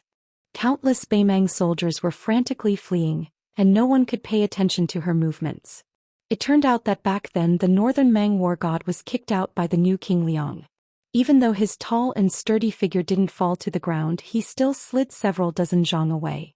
The 100 or so armored northern Mang cavalry on that path were instantly sent flying to the sides by Tuoba Bodhisattva's retreating body. Both men and horses were sent flying into the air, causing many innocent cavalry soldiers to fall off their horses as well. Su Fengyan didn't follow up with another attack. After landing on the ground, he put his saber back into its sheath. After the dust settled, Tuoba Bodhisattva stood where he was. Although he had been knocked back by Su Fengyan, he didn't look embarrassed at all. This Beimang war god, who had always been crowned as the king of the grassland, had arms like an ape. Strands of golden qi that were almost condensing into solid objects circled around his body. Especially under the light of the rising sun, they shone brightly as if he was a war god from the heavens. His aura was majestic and unparalleled. He could destroy mountains and shake cities, and thousands of soldiers would flee. The tens of thousands of Beimang soldiers at the center of the battlefield were first shocked when they saw this scene. Then they drew their sabers and roared at the same time. Tuoba Bodhisattva closed his eyes and raised his chin slightly. His entire body was bathed in the sunlight, as if he was intoxicated by the vitality of the world. Su Fengyan took a deep breath. His sleeves fluttered and were instantly filled with the Great Spirit. He took a step forward with his left foot. There was a loud bang under his foot. Cracks appeared and spread in all directions, forming a huge spider web. The next moment, Su Fengyan's figure appeared in front of Tuoba Bodhisattva. He jumped up high and stretched out his right fist in a big arc, quickly smashing towards Tuoba Bodhisattva's forehead. For some reason, Tuoba Bodhisattva didn't move at all. He maintained his original posture and didn't move at all. Su Fengyan's fist smashed down and directly smashed Tuoba Bodhisattva's body. In an instant he disappeared from everyone's sight. Su Fengyan stood at the edge of the big pit. He looked down and frowned. Tuoba Bodhisattva stood at the bottom of the pit and slowly opened his eyes. He looked at Su Fengyan, who had just punched with the power of thunder. Tuoba Bodhisattva's mouth twitched, full of sarcasm and disdain. At the same time he seemed to be asking why the young king was so polite, and why he didn't use the more lethal two-sleeved green snake at the beginning. This kind of attack didn't hurt at all. Was it because Su Fengyan had become too weak, or was it because Tuoba Bodhisattva had become too strong? Su Fengyan's brows relaxed. He gently twisted his wrist and then suddenly clenched his fists. This time Su Fengyan disappeared in a flash. Probably because his speed was too fast, the place where he originally stood exploded into a cloud of mist. Su Fengyan, who was wearing a purple gold embroidered robe, rushed forward. Wherever his body passed, a long black rainbow stretched out. No one on the battlefield clearly saw how the young king attacked. They could only vaguely see that Tuoba Bodhisattva, who was covered in golden light, was hit by the black rainbow. His whole body flew backward again and again. The black rainbow followed like a shadow. It was as if Tuoba Bodhisattva, who was shrouded in golden dragons, was hit again and again. In this straight line, more than 100 Beimang cavalrymen who couldn't dodge in time were torn into pieces on the spot. If they were hit directly, they would be smashed into pieces.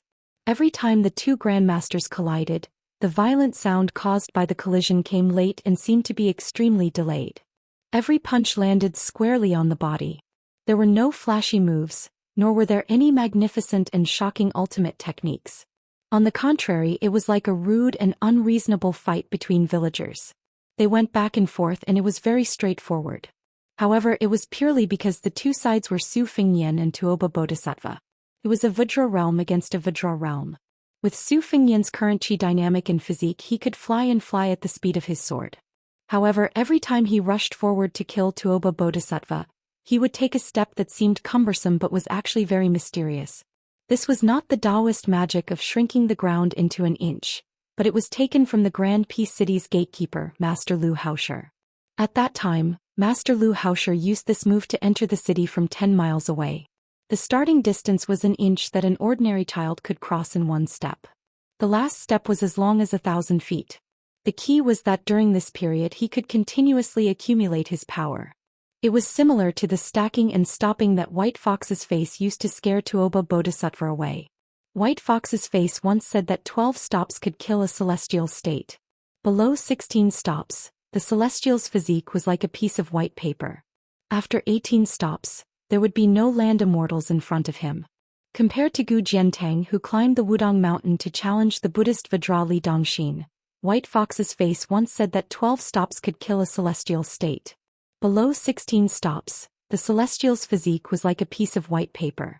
After 18 stops, there would be no land immortals in front of him. Compared to Gu Jiantang, who climbed Wudong mountain to challenge the Buddhist Vajra Li Dongxin of Buddhism, Vajra Li Dongxin, the battle between masters was fought at the millimeter. Therefore, this step that seemed to slow down the speed was the essence of Su Fengyan's real advantage. As for the four great grandmasters of Wushu evaluation, Su Fengyan was beating Tuoba Bodhisattva from the beginning to the end. Tuoba Bodhisattva could only parry and did not have the strength to fight back. When the high and mighty immortals fought, the ant-like mortals could not hope to sit on a bench and watch the show, not to mention clapping and cheering on the ground or pointing out the world with relish. Chapter 2004. From Qi Xuanzhen's ascension on the demon-slaying platform to Su Fengyan's battle with the Immortal of Dragon Tiger Mountain in the capital city's imperial astronomer, countless bloody Jianghu grasslands had already proved this point. In addition to drawing their swords to boost Tuoba Bodhisattva's momentum, Beimang's cavalry had already deliberately retreated to the east and west under the urgent mobilization of some generals and kiliarchs. They did not care about the established formation to prevent themselves from being implicated in the battle between the two grandmasters. It was a pity that the young king who had been suppressed by the heavenly way did not show any signs of weakening. His attacks were still shocking and Tuoba Bodhisattva inexplicably fell into a dangerous situation where he was beaten passively, causing the thousands of cavalry nearby to die in the hands of their own war god. A Beimang cavalryman who was galloping to the west only felt that he was lifted off the ground and turned around. It turned out that Tuoba Bodhisattva's tall back had hit him near the horse's buttocks. Fortunately, Tuoba Bodhisattva only smashed the back half of the warhorse's body and the cavalryman was not killed on the spot. However, the young king who was following behind quickly grabbed his head and threw him out. The cavalryman in armor was thrown to Tuoba Bodhisattva, who had just slowed down. The latter stretched out an arm forward. The poor cavalryman crashed into the majestic Qi and shattered like an egg hitting a rock. Su Fengyan passed through the bloody mist and pressed a palm on Tuoba Bodhisattva's chest. In the past, on the reed-filled path outside Xiangfan City, Bailiang His Royal Highness had used a move that he had comprehended from practicing his swordsmanship to defeat the Red Armor Talisman General who was far superior to him. That move was named Armor Removal. This was the first time Su Fengyan used the fixed move, in a battle of life and death between the two grandmasters. Logically speaking, Tuoba Bodhisattva, who was supposed to retreat faster than before, did not retreat at all at this moment, which was extremely unusual. The golden Qi as thick as an arm wandered freely like dragons, like the eyes of a heavenly king, solemn and dignified. 18 strands of vital energy lingered in the surroundings like 18 coiling flood dragons. After resisting the young king's armor removal, the golden dragons wandered and rolled faster. It was dazzling and made Tuoba Bodhisattva, who was already tall and sturdy, look even more majestic and awe-inspiring. Returning to nature, the Qi was as usual. This was the Qi that only celestial state warriors or Taoist Xianzhenren could possess. It was the dream of all martial artists in the world. The second-grade master or first-grade Vajra state. When they occasionally showed up in Jianghu, They were often the most sensational because their Xianxia was much more than ordinary martial artists. They were often the most outstanding when they appeared Jianghu. Their Qianxia was realm level was realm. They would often cause a sensation when they occasionally in Jianghu, because they were in Qianxia that was much realm they was, and the Qi and had seen King the great lord north many had many who had many times and went alone many alone north city. Of the many headmaster. Tuoba Bodhisattva was another special case after Wang Xinji of the martial emperor city. He was a special case among the earth immortals. This Beimang army god's qi was so strong that he had to pour it out. Tuoba Bodhisattva's eyes were full of sarcasm. He seemed to be looking down on the young king's insignificant skill. Su Fengyin changed his palm into 2 fingers and formed a sword. Finger sword style. On the big lake outside Yian Mountain Villa, there was once a female qi cultivator from the Guanyin sect who fought Su Fengyin with 2 styles of Finger Xian realm. One was Finger Mountain and the other was Finger Sea. They respectively meant Finger Mountain to fill the sea and Finger Sea to destroy the mountain. Toba Bodhisattva also felt the qi movement in his chest. After weighing the pros and cons, he turned sideways in the blink of an eye and dodged the young king's finger. As expected, when Bodhisattva Tuoba barely dodged the finger sword, a white rainbow of sword aura shot out. The power of the sword aura was not inferior to the all-out sword strike of a land sword immortal at close range. However, Tuoba Bodhisattva soon showed a somewhat helpless expression. The seemingly aggressive mountain-splitting sword style was suddenly weakened after shooting out for a short distance. At the same time, the young king's 2 fingers turned back into a palm and the back of his hand was placed on Tuoba Bodhisattva's chest. He slapped his arm. Stacked thunder. Tuoba Bodhisattva's chest felt like it was struck by lightning. However, he only gently inhaled and the 18 golden dragons suddenly stopped. Then the power of the stacked thunder was miraculously removed. The stacked thunder that was on the verge of being triggered had a total of 6 times. It was continuous and progressive. After Tuoba Bodhisattva inhaled and exhaled, the dragons returned to their swimming state. A human's breath was very ordinary. Tuoba Bodhisattva's understatement of movement and stillness made the young king's terrifying stacked thunder disappear after the second stacking. Su Fengyin's left hand, which was hidden in his big sleeve, clenched his fist and loosened his 5 fingers. It was also an extremely simple action. After that, Tuoba Bodhisattva's head shook violently as if it was hit by a bell. Then his whole body flew out horizontally. Gu Jiantong's thunder square was known as the thunder pool of palms. Tuoba Bodhisattva's body staggered horizontally. He stepped heavily on the ground and forcibly stopped his body. Beimang's god of war raised his arm and gently wiped the blood from his nose with his thumb. Golden blood. The former leader of Buddhism in the world, the dragon tree monk of the 2 Zen temples who met Su Fengyin in Beimang, relied on his supreme cultivation to cast an invincible Vajra body. The blood in his body was refined into golden liquid. 800 years ago, the group of great Qin alchemists who tirelessly went to the sea to search for the immortality elixir for the emperor was actually a kind of Zhou Xian in the hearts of the people of the future. Undoubtedly, turning stone into gold was the most fascinating thing. Although this was the short-sightedness of the common people, in fact, after the Great Qin dynasty, there were many branches of Taoism such as the Pill Cauldron Talisman Amulet.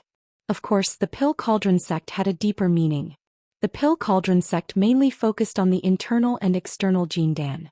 Even the Talisman Amulet sect had to advocate refining Jindan internally and using talisman amulets externally.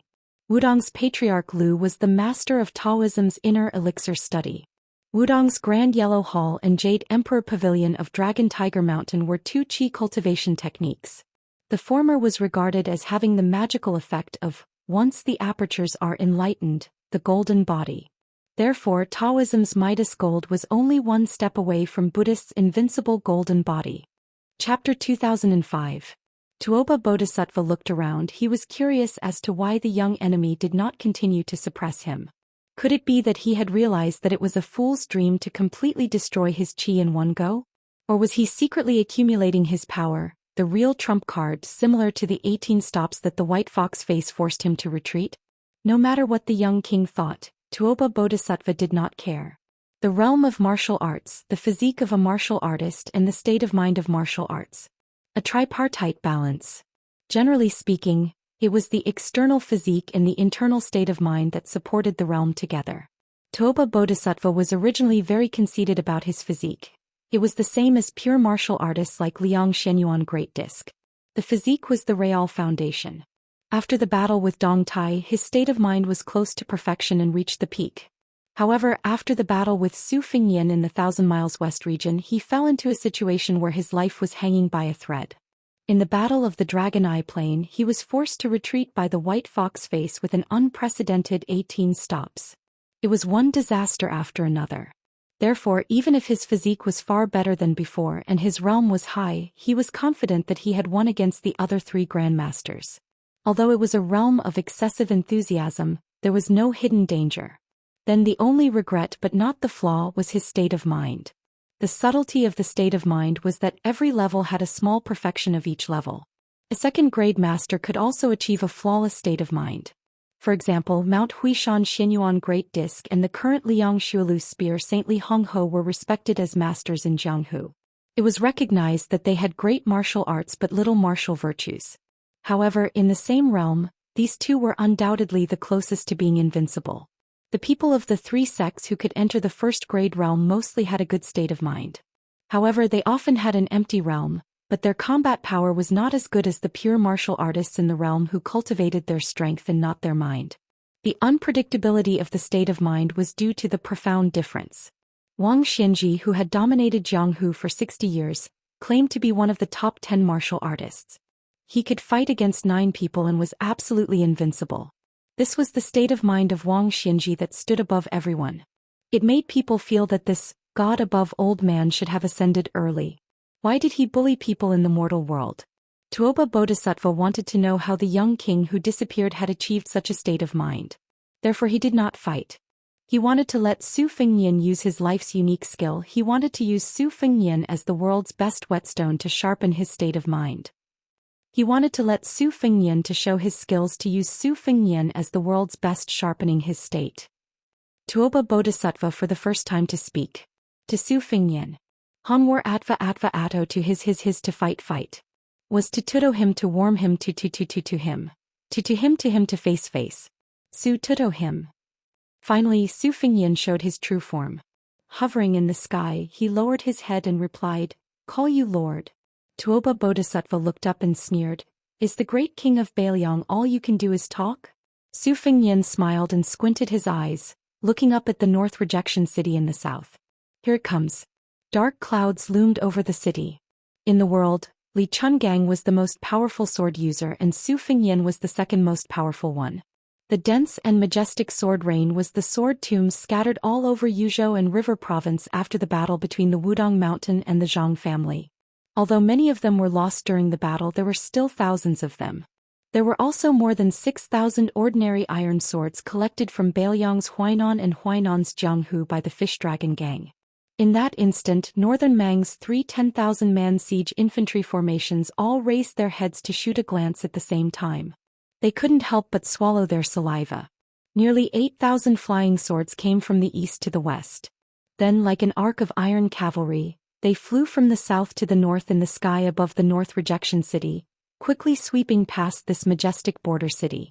In the end, the tips of the swords all pointed at the Baimang army outside the North Rejection City. No matter how heavy the rain was, no one had ever heard of anyone dying in the rain. But what if knives fell from the sky and flying swords fell from the sky? Tuoba Bodhisattva said in a low voice, "You dare to divert your attention and control the swords. Su Fingyan, you're really courting death." Su Fingyan pressed his hand down heavily. 8,000 falling swords. One sleeve of green snakes and sword energy like green dragons, rushed toward Tuoba Bodhisattva on the ground. Tuoba Bodhisattva stomped on the ground and thunder rumbled on the ground. His body rose from the ground and one of the golden flood dragons rushed towards Su Fingyan first. Su Fingyan's 18 sleeves of green snake sword energy, one sleeve after another. Below the North Rejection City, although almost all the Baimang infantry raised their shields and tried their best to block the rain of arrows, the flying swords that fell with the momentum of wind and thunder still penetrated the Baimang heavy shields, armor and bodies, nailing more than 3,000 Baimang infantry outside the North Rejection City on the spot. More than 2,000 Beimang barbarians who were relatively lucky had their shoulders cut off, thighs pierced or feet pierced. Although their lives were not in danger, their combat strength was severely damaged. The 3 infantry formations that had pushed 50 steps below the city wall with great difficulty were instantly defeated. From the beginning to the end, not a single arrow fell from the north rejection city wall. Half of the 8,000 swords were broken, but there were still 4,000 swords that were intact and stabbed into the ground at an angle. It was like a sword formation with a solemn aura, blocking between the north rejection city and the Beimang army. Such a large-scale sword defense that consumed an infinite amount of qi was bound to have to pay a huge price when facing a martial arts evaluation grandmaster like Tuoba Bodhisattva. First, it was the powerful 8,000 swords and the 18 sleeves of green snake sword. It was up against Tuoba Bodhisattva, who was ready and had 18 flood dragons protecting him. As expected, the young lord's 18 swords were shattered by the golden flood dragons. Although Su Fengyan's Immortal's touch on the top still managed to hit Tuoba Bodhisattva's head, he was also punched in the stomach by the latter. Tuoba Bodhisattva's body swayed as he went against the flow. Step by step he ascended to the sky and punched Su Fengyan's arms that were blocking in front of him. The last punch even broke through Su Fengyan's arms and smashed on his face. The young lord's body instantly disappeared into a sea of clouds as if he had ascended in broad daylight. Tuoba Bodhisattva hovered in the air, 300 feet above the ground. Heavens above. Chapter 2006. The 2 generals on the left and right flanks of Beimang, each with 5,000 cavalry, almost went crazy. They were able to participate in the siege as cavalry and obtain this kind of easy merit. Although the merit was not destined to be great, it was easy to win. They did not have to risk their lives like the first group of 30,000 infantry to push to the bottom of the city wall and then risk their lives to besiege the city. As the 2 flanks of cavalry, in fact, they were just shooting a few rounds on horseback symbolically, trying their best to help the elite infantry of the Southern Dynasty suppress the rain of arrows on the city wall. In addition, Beimang itself had crossbows and more than 2,000 catapults as the main projectile force, so the 2 cavalry forces did not have to bear any responsibility at all. The Bailiang cavalry had long figured out a pattern. Whether the Beimang barbarians' border army was the old army, the children's army, or the sun's army, one just had to look at the status of their general. Generals from Norland who were stationed at the border of the Southern Dynasty were usually not too bad, but also definitely not too high. Therefore, the soldiers and horses under their command were usually in the upper middle, and the majority of them were the children's army. First, the nobles of Norland and the great Devi did not care about the western capital's imperial court. In the eyes of these arrogant people of the grassland, there were probably not many people who could be considered as officials other than Huang Songpu, Dong Zhuo, and Lu Gui, who were great generals and officials. Furthermore, His Majesty had always carried out the strategy of the remnants of the spring and autumn period and the nobles of Longguan jointly ruling the Southern Dynasty, and did not support the important people of Norland getting involved in the Southern Dynasty. As for the local generals of the Southern Dynasty, it was generally based on the status of their family. The descendants of the Longguan nobles were the most valuable. For example, Wanyan Yinjiang, who had personally rushed to the battlefield at Laolu Mountain in Liuzhou, and his elite cavalry was the old army of the Southern Dynasty. Whether it was in terms of combat strength or equipment, they were second to none. Then there were the Jiao and Yi families outside of the Longguan nobles. They were also deeply rooted in the Southern Dynasty's military and politics, and were often very familiar with the main field cavalry forces of Bailiang. They could not be underestimated. These 2 cavalry troops were typical of the Southern Dynasty's border army. Their ancestors had already secretly relied on their connections to pull strings. It wasn't easy for them to rely on the crown prince, who had personally led the army into battle. Only then did they obtain this treatment that was similar to lying down and taking credit. Who would have thought that before they even entered the range of the horse bow, each of them would be hit by 2 iron nails? Their flesh was badly mangled and their hearts and livers were in pain. 2 cavalry armies had suffered heavy casualties of nearly 1,000 riders, yet none of them managed to pull out a single arrow from their quivers. In the end, they didn't even touch the walls of North Resisting City. How could the general not be frightened? On the rightmost battlefield of North Ju City, 2 people were blocking their horses. Wei Miao of Nanzhao and Chai Qingshan of Dongyue Sword Pool were 2 grandmasters of the Central Plains. They had never met each other before, so naturally they had no chance to spar with each other. However, their cooperation was flawless. Wei Miao fought the Beimang cavalry with his bare hands. His moves were bold and decisive. Every time he punched, the momentum of his fist was heavy and powerful. Often, a charging horseman would have his arm and blade broken. The high-quality scimitar in the hands of a Beimang horseman was as fragile as a piece of paper. On the other hand, Cai Qingshan had always been known for his exquisite swordsmanship and profound sword aura, which perfectly complemented Wei Miao's firm and fierce fists. Very soon, this Grand Master of swordsmanship no longer deliberately pursued killing moves that were as imposing as a rainbow. Instead, he mostly used two styles to kill the enemy. The sword light emitted from the tip of his sword was no more than 2 qi long, but it was already as if he was holding a 5 qi long sword. It was just enough for him to stand on the ground and accurately stab the Beimang horseman in the chest, or lightly slash the horseman's neck. His long sword was never dyed scarlet. At this time, Wei Miao suddenly changed from his previous vicious fist wind that could kill the enemy with 1 or 2 moves.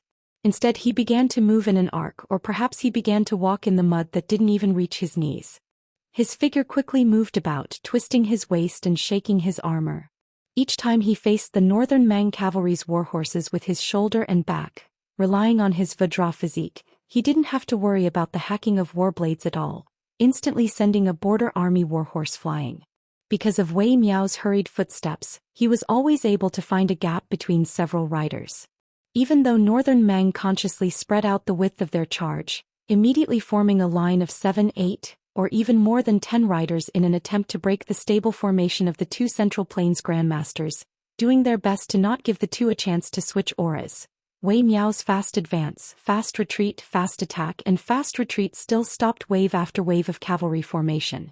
Even though the Northern Mang cavalry already realized that they had to exchange the lives of 10 riders for a breath of air, only wishing to slowly exhaust these two Central Plains Grandmasters to death.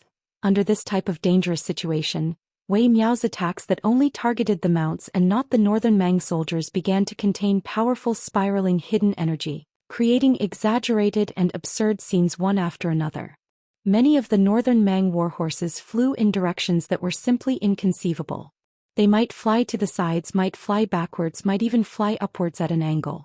These massive hidden weapons made it impossible for the same line of Northern Mang cavalry and the cavalry behind them to guard against, greatly restricting the Northern Mang cavalry's attempts to quickly advance and form two encirclement rings. Even if there were some who slipped through the net and wanted to bypass Wei Miao and flank him from both sides, Cai Qingshan naturally wouldn't rigidly adhere to the rule of you in front and I in back. As the master of a sect whose swordsmanship was the best in the southeast of Liang, did they really think that the old man's sword energy was only 2 feet long? After losing 200 to 300 riders, the Beimang cavalry was unwilling to retreat, and they didn't dare to cower from the battle. After losing 500 to 600 riders, the Chili Arch gritted his teeth and hoped that he could drag out the two martial arts masters to death by taking turns to fight them. After losing more than 1,000 riders, the commander of the cavalry, who had never dared to charge into the battle himself, was already in a killing frenzy. Knowing that there was no way out for him, he ordered all the cavalry under his command to abandon their sabers. They could only charge forward as fast as they could and use their warhorses to ram the two masters. After that, a total of 500 warhorses charged forward madly, as if they were committing suicide in front of the two grandmasters of the Central Plains. As long as the Beimang cavalry didn't pass out or die on the spot, they all stood up and pulled out their sabers to fight. The Beimang cavalry was indeed not the only elite in the world who didn't fear death. In the first battle of Liangmang in Liangzhou's Huda City, Liuzhou's Gourd Pass, and Liuzhou's Qingcang City, the Beiliang frontier army didn't care about their own safety, and the Beimang soldiers also died in a spectacular fashion. In the second battle of Liangmang, from the Miun Pass in the western regions, to the northern corridor in Liuzhou, to the battlefield of Crone Mountain, and then to the left cavalry against the Winter Thunder Elite Cavalry and the Ruran Cavalry outside the Liangzhou Pass. In every battlefield, both sides of the enemy and their side killed each other to the core. Therefore, the Beimang had always believed that as long as they conquered Beiliang, they would have conquered the vast Central Plains. And the Beiliang had always believed that it really wasn't that they looked down on the elites of the Central Plains or the Tu Liao Iron Cavalry on purpose. As long as they were in a vast area where cavalry could gallop freely, once they encountered a large-scale grassland cavalry, No matter how many heads the Liang army had, they wouldn't be enough to be chopped off by the Beimang barbarians. In the middle of a conversation that was destined to be buried in the dust of history, Tantanon laughed and asked a certain close friend who always had his hands on the handle, "If we annoy the Su family, they might as well rebel and join hands with the Beimang to invade the Central Plains. Then what should we do? Won't we become sinners for all eternity? You Bai Yener will be ranked first and I, Huanwen, will be ranked second?" That grand secretary, who was like the sun in the midday sky in the Liang court, had an indifferent expression and gave a humorous answer that didn't match the horse's mouth. "I only hope that when the time comes, all the officials in the court won't feel that the water of martyrdom for the country is too cold and the Liang family has no rope." Huanwen was still in that court, still standing tall as the Tantanon. However, after autumn this year he had gradually faded out of the court's view and almost didn't participate in the small court meetings. The old man lived in seclusion and became more and more silent, unwilling to speak with others. As a result, Grand Secretary Zhang Julu's opinion of the Bailiang Su family in the depths of his heart was even more unknown. In any case, as the battle between the Jiangnan aristocratic families and the Liaodong aristocratic families in the Liang court became more and more intense, some scholars, who were clean but carried righteousness on their shoulders, after gaining a firm foothold in Tian City, began to speak out. Their words shocked people to death, saying that the old traitor Zhang Julu not only dominated the court, he even secretly colluded with the Northwest Border Army and purposely raised a tiger to cause trouble in order to solidify his position. Although there weren't many of these people, their statuses were often not ordinary. They were seen as having a body of knowledge and ambition but could only be suppressed and ostracized by Zhang Lu, who was led by Bai Yan, who was jealous of their ability during the reign of Yong Hui. Now that the clouds had finally parted and the moon could see the light, they should speak out for justice and speak out for the common people. For a time there was praise everywhere. They had the strength of a scholar, a master of morality, and a pillar of the country. These scholars, who were like carps jumping over the dragon's gate, or famous scholars who were born in the families of generals and ministers, were not many compared to the vast majority of normal scholars, but their voices were the loudest and they had the most audiences. After this auspicious third year of autumn at the highest point of the Tian City court, even the Ministry of War Yamen that had fought with the Northwest Su family for so many years, did not purposely hide the tragic victory at the Battle of Meun. In addition to the news of the victory at Old Woman Mountain in Liuzhou that was sent to the capital via the Lianghuai Path's post house, as well as the complete annihilation of Lu Diyuan's Liangzhou left cavalry, the new administrator of the Lianghuai Path, Han Lin, and Jidushi Su Gong, reported everything to the court without missing a word. However, it was still very strange that the entire Tian City, from the large families deep in their courtyards to the noisy streets and alleys, did not discuss this matter from beginning to end. It was probably because the former were not willing to speak and the latter could not hear. The common people of Liang at most heard that the Bailiang Su family had won a few small battles in Liuzhou and suffered a great defeat outside the Liangzhou Pass. Then very quickly they were surrounded by the hundreds of thousands of Bailiang's army in that Beijua city. No wonder this Tian city that had been used to watching clouds rise and fall for 20 years could not stop the rebel army of the three vassal kings advancing north. Its most urgent situation was that the Southern Expedition General Wu Zhongshuan, who was the Minister of War, personally led 100,000 strong southern troops. The two border armies of the Great Pillar State Gujiantang did not move. Chapter 2007. It was said that Tang Taizuang, the assistant minister of the Ministry of War who had inherited Gu Lu's legacy, was about to leave the capital and lead most of the elites in the capital to set up a second line of defense behind Wu Zhongshuan's army. They were only waiting for the two groups of Liaodong cavalry to come down south. At that time they would be able to turn defense into offense and push the rebel army back to the south bank of Guangling River. The Shu soldiers of the white-clothed war Saint Qin Jibao, the barbarian soldiers of the Yan King Zhao Sun, and the lone king of Jing'an were not worth mentioning. For Liang, the two Liaodong border armies that had taken 20 years and half the country's power to build were the world's top elites right next to the Zhao family of Liang. They were like family right under the nose of great and city. They were the cornerstone of the country, the needle that stabilized the sea. The Su family of the Northwest had their own soldiers. How could they trust them? How could the Northern Liang Path, a barbaric place where there were as many schools as there were hairs on a cow and few scholars, have the right to sit at the same table as the great peace city that was the best in the world, the Guangling path that was the richest in the Central Plains, and the Jiangnan path that was full of literature. Outside Jexi City, it was probably the battle with the greatest disparity in military strength in history. Someone died. The deceased was the southern Tang Confucian scholar Qing Baishuang. This old scholar who had almost reached the Confucian saint realm and was a grand master of the Central Plains at the back of the battlefield with the blind female zither player Xue Songguan should have died last. The old man died of exhaustion. Wei Miao, Chai Qingshan, Lu Huang, and Yu Groom each blocked the 5,000 Beimang cavalry. Wu Luding of the Wu family's sword tomb, sword attendant Zhu Hua, and Su Yanbing with his spear behind him firmly blocked the advance of the 10,000-men army on the left flank of Beimang. Mao Shulang of the southern plains, Ji Lu, and of the Dragon Palace, and Yu Xingrui of the Wudong Mountain were already surrounded by the 10,000-men infantry on the right flank and the two reinforcements.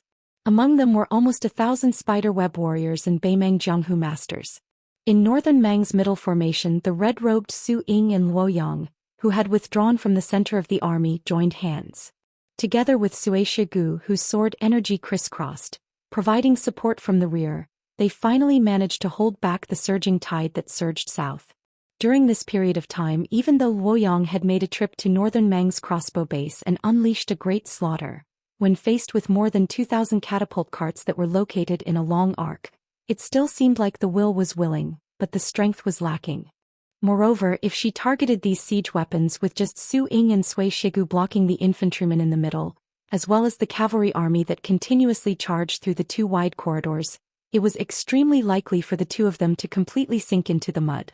After Su Yanbing and Yu Xingrui had to go to the left and the right flank, Su Fingyan had to confront Tuoba Bodhisattva, and Dong Tai had to face the celestial being to ensure that the young king could fight Beimang's god of war without any worries.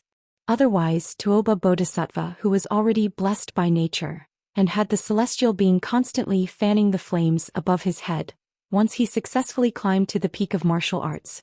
Even if Tuoba Bodhisattva only took 30 minutes to become the first person in 500 years, Su Fingyan, who always had to be distracted, would have no chance of surviving.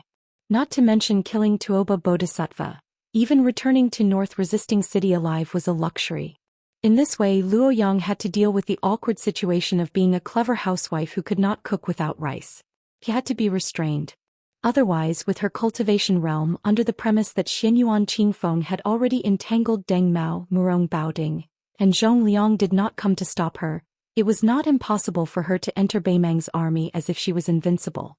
Not only could she destroy half of the catapults, but she could also retreat successfully. Previously, Xue Songguan plucked the strings with his fingers, and the old Confucian scholar with white hair on his temples used his noble spirit to block round after round of catapults, and wave after wave of arrow rain besieging the city. Whether it was the thrown boulders or the locust-like arrows, the most fatal thing was not the aggressive and overwhelming kind, but the dense and rapid way in which they were thrown. At that time, Xue Songguan, who was sitting cross-legged, saw the drops of blood on the guqin on his legs, the broken strings and the bloody flesh on the fingers of the blind female guqin master. All of these silently told the truth that she, who was not known for her strong physique, was almost at the end of her rope. Therefore Qing Baishuang told Xue Songguan not to force himself and let him, an old man, carry the burden. In the old man's words, there was no reason to let a young woman like Miss Xue take on such a heavy responsibility. A young woman like her could only be considered a good thing in the world if she could take care of her husband and children. Not only that, when the old Confucian scholar noticed that his old friend Ji Lu and the other grandmasters on his right were in danger, he made a prompt decision and asked Xue Songguan to go and help. They must not let the large number of Beimang infantry reach the city walls too early. The young blind female guqin master was hesitant. Although she could not see the old man's haggard appearance with her own eyes, how could Xue Songguan, who was ranked in the top 3 in the finger shen skill, not sense the old man's dying breath and the old man's dying breath? She knew in her heart that if she left, the old man would certainly die. He could not bear to. Although the old man and the young woman had only met for a short time and fought side by side without asking for reasons, Xue Songguan already saw this old man from the distant southern Tang kingdom as her own elder. Perhaps he was as old-fashioned as this old man's son Zhao Dingxiu and had a scholarly spirit that she was unfamiliar with. But in the end he was a kind and benevolent old man. "Miss Xue, you must not delay the war. Qing Baishuang took a deep breath and forcefully swallowed a mouthful of blood that had already surged up her throat. When she saw the young woman stand up with her guqin, she tried her best to speak gently with a smile. Miss Shui, there was once a famous writer in Jiangnan who was exiled to our country. Before he died in a foreign land, he left behind many poems that were not widely circulated. Among them, there were 2 lines that this old man must pass on to Shui Songguan. I eat 300 lychees a day, and I travel the most in my life. Miss Shui, if you have the chance in the future, you must go there and take a look. If you don't want to enjoy the scenery, lychees that are as expensive as gold in the north are only a few dozen copper coins a caddy in our country. At this point, Qing Baishuang suddenly stomped her foot and her strength penetrated deep into the ground. She raised her arm and waved her sleeve, like a calligraphy master splashing ink on a piece of paper. Then she seemed to have thought of something interesting and laughed loudly. After a few breaths, she slowly said, Miss Shui, if you don't have someone you like in the future, you might as well find a scholar to grow old with. Although it's hard to avoid sour words, at least there's no need to buy vinegar at home. Shui Songguan, whose back was already to the old man, did not turn around. She only nodded vigorously. She flashed away. Qing Baishuang retracted her gaze and sat cross-legged with her eyes closed. At this moment, the old man with a head full of frost and snow could no longer hide his exhaustion. Although every time he waved his sleeve, it would bring about a heart-wrenching turbulence in Qiji, the old man was always calm. He muttered to himself, but if I feel that there are ghosts and gods in the song, how can I know that I'll starve to death to fill the ravine? Therefore I can't do it. Don't think about your homeland in front of an old friend and try a new tea with a new fire. But I can't do it. Qing Baishuang felt the magnificent sword rain above her head. The old man who was holding his breath to prevent his dantian from drying up was too weak to turn his head and open his eyes. He could only vaguely feel that the sword rain fell in the Beimang formation on the side of Shui Songguan. The old man smiled with relief. The country's misfortune is the poet's fortune. First, I hope that there will be no more frontier poems and no more great poets in the future. Second, I hope that the scholars in the future will be happy and forget their worries. They don't know that old age is coming. They don't know that old age is coming. Qing Baishuang raised her arm for the last time. She was wearing a long robe with wide sleeves, looking like a scholar. The child asked, Why is it too late to return? Why is it too late to return? When her arm fell down, the old man's lips moved slightly, but he could no longer raise his arm. The old man lowered his head silently in front of the hundreds of thousands of Beimang troops with his back facing the Beimang city, which was the northwest gate of the Central Plains. During Qing Baishuang's lifetime, Beimang had never let a huge rock or a crossbow arrow fall into the Beimang city. Who said that a scholar was a useless scholar? Sui Shigu, who was the closest to this remnant of the old southern Tang, did not turn his head. He sighed softly. Originally, with the place where he stood as the center, there were more than 100 snow-white sword auras that were as thick as the mouth of a bowl within 20 feet. Suddenly, the sword auras expanded to 10 feet and there were 60 more sword auras. More than 80 shield-wielding infantrymen who were cautiously moving forward were killed instantly. Their ending was even more miserable than being torn apart by 5 horses. Ji Lu-un, the foreign minister of Dragon Palace who was fighting in the middle of Beimang's infantrymen on the right, split a heavily armored Beimang centurion in half with his sword. He suddenly turned his head and roared, "Old book bag." At this moment, 7 or 8 spears stabbed toward him. The master bladesman Mao Shulang took a big step forward and blocked in front of Ji Lu-un. He swept his blade horizontally, and the vigorous upstanding qi swept out, cutting all the Beimang infantrymen in half. The great immortal of Wudong Yu Xingrui shouted, "How dare you!" The peachwood sword in his hand flashed and pierced through the necks of 3 spider-web death soldiers beside Mao Shulang. The power of the sword was so powerful that the flying sword of the immortals took their heads. On the left side of the battlefield, Yu Groom and Lu Huang, the 2 apprentice brothers of Martial Emperor City, one was called Cold Blade and the other was called Sword Shudao. Both sides advanced side by side. Since Su Yanbing was at the back to help block the infantrymen, these 2 apprentices of Wang Xinji were completely at ease and advanced forward. Chapter 2008. With a half-step martial sage guarding the rear, there was no need to worry about blocking. They only needed to focus on killing. Yu Groom and Lu Huang seemed to be more powerful than Ji Lu-un and the other 2. Lu Huang's sword momentum was strong and his sword moves were simple. Like a woodcutter chopping firewood, no matter if it was a Beimang soldier or a warhorse, under one sword there was no complete corpse. Groom put away the cold blade that was about to break and put it back into the scabbard. He pulled out the ancient sword Fuji that had been vibrating in the scabbard for a long time. He still casually pointed and pointed. Groom moved like a hare and a falcon fell like a falcon, appearing and disappearing like a ghost. Although his killing momentum was not as terrifying as Lu Huang's, even Su Yanbing was surprised when he noticed the subtle change in this person's qi. As expected of Wang Xinji's first disciple, Groom actually showed signs of breaking through in the battlefield. Naturally, he was only one step away from becoming a land sword immortal. Although even after stabilizing his realm he was still not a real land immortal. As long as his realm reached that level, it would not be comparable to a mysterious celestial and celestial swordsman who accidentally comprehended one or two sword immortal sword moves. He would probably be the second person after Dong Tai. Bridegroom used sword pressed against the space between the brows of a northern Mang soldier. He didn't look at the corpse that fell off the horse, instead jumping onto the horse's back. He looked forward and reminded Lu Huang in front of him with a sunken voice. Northern Mang has another 1,000 elite cavalry that is currently hurrying over. Lu Huang was about to speak, but Groom had already rushed forward with a laugh. Let me fight him first. On the far right, just as Chai Qingshan and Wei Miao were changing their positions at the critical moment, a silhouette as swift as a startled swan smashed down from above. A fist as powerful as a thunderbolt hammered into the chest of Chai Qingshan, who was just about to retreat. Even though this sword master, whose name Shuk Yang, had already subconsciously placed his sword horizontally in front of him and used the tip of his sword to meet the enemy, hoping to make the uninvited guest retreat in the face of difficulties, he didn't expect that the fist still collided with the tip of his sword without any hesitation. The Dongyue sword pool sect master, who was currently taking a breather and had already fought for a long time, was caught off guard, actually being injured by his own longsword. Fortunately, Wei Miao quickly rushed forward, grabbing Chai Qingshan's shoulder with one hand and pulling him back, while blocking the second fist of that northern Mang martial grandmaster with the other. Taking advantage of the momentum, Chai Qingshan flew back over 30 meters. A bloody groove was cut on his chest so deep that his bones could be seen. Blood gushed out and soaked his clothes. As Wei Miao's left hand clenched that fist, because his right hand had to help Chai Qingshan dodge the sword, his second punch was slower than the Beimeng experts by a hair's breadth.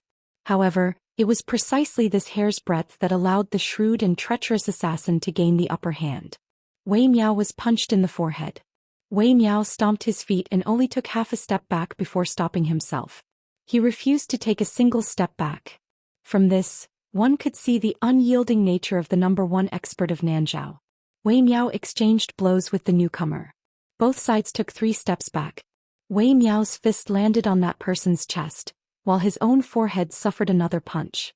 With his head heavily injured, Wei Miao's ears were already oozing blood. In his blurred vision, the Beimeng general clad in shining silver armor laughed savagely. Wei Miao is a fist, but there's no fist in the world? The one I'm going to kill is you. While the tall general was speaking, Chai Qingshan hastily took a deep breath and was about to reverse the situation for Wei Miao.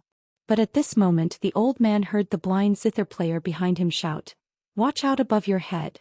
A second Beimeng assassin with a ghostly figure descended from the sky without a sound or a trace of qi. He was like a wandering ghost. The silver-armored general's opening was clearly a deliberate diversion.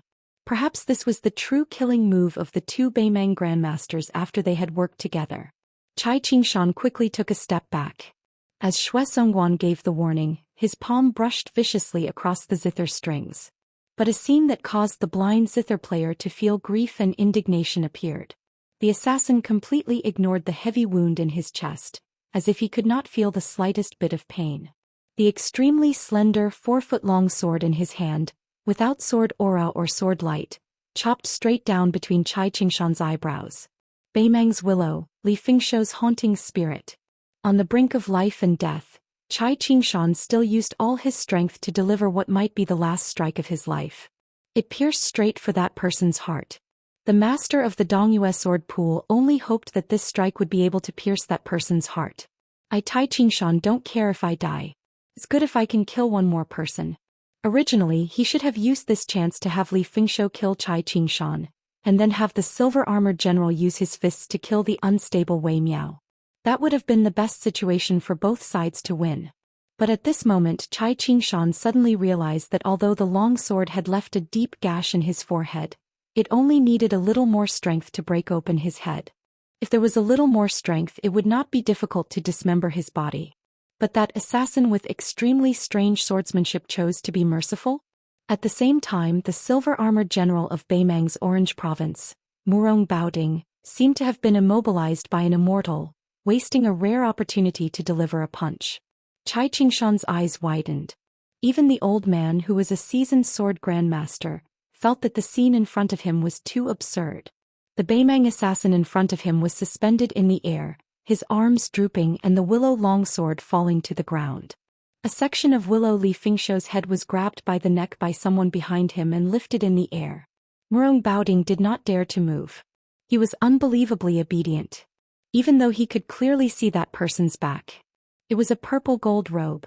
The king of Bailiang who broke through the sea of clouds and returned to the human world, Su Fengnian. The young king's 5 fingers were like hooks, completely destroying the qi inside the body of this section of willow. The soft and boneless Li Fengshou twitched the corner of his mouth and smiled gloomily. In an instant Wei Miao wanted to punch and Chai Qingshan wanted to use his sword, but they were too slow. The 2 top martial arts grandmasters believed that even if they were in their peak state, they would not be able to stop the surprise attack of the 3rd assassin of Beimang. The young king's back suffered an unimaginable heavy blow. After a slight shift of his footsteps, his whole body bypassed Chai Qingshan and crashed into the towering wall of the North City. Wei Miao and Chai Qingshan retreated almost at the same time. Unexpectedly, that person did not have the intention to chase after them. He stood in the same place, looked at the base of the wall and sneered, "You really want to die?" Su Fengnian did not obediently hide in the sea of clouds and rely on the protection of Dong Tai to completely stabilize his qi. Instead, he dared to come back to the battlefield to save others. Murong Baoding glanced at the man standing next to him with mixed feelings. Even if he knew that they were in the same camp and their status was not too different, Murong Baoding still could not help but feel as if he was facing a great enemy. He did not dare to take it lightly. Murong Baoding whispered, "What about that section of willow?" The burly man surrounded by 18 golden dragons did not speak. Murong Baoding's eyes were gloomy, but he did not continue to ask. Under the city walls of North Barricade, Su Fengnian, who had his back to the battlefield, was still holding Li Fengshou's neck. Li Fengshou was pressed against the wall and his face was a bloody mess. It would not be an exaggeration to say that his body had been smashed to pieces. Su Fengnian smiled and asked, "You didn't die when I cut you in half last time, but you should be dead this time, right?" The section of willow of Beimang, whose real identity was hidden and prominent, opened his mouth slightly as if he wanted to laugh happily, but he could not laugh. He said in a hoarse voice, "Me? I'd rather be dead. It's not a loss to have you, Su Fengnian, accompany me in death." Su Fengnian said, "Oh." Li Fengshou slowly closed his eyes, as if he had been relieved of a great burden.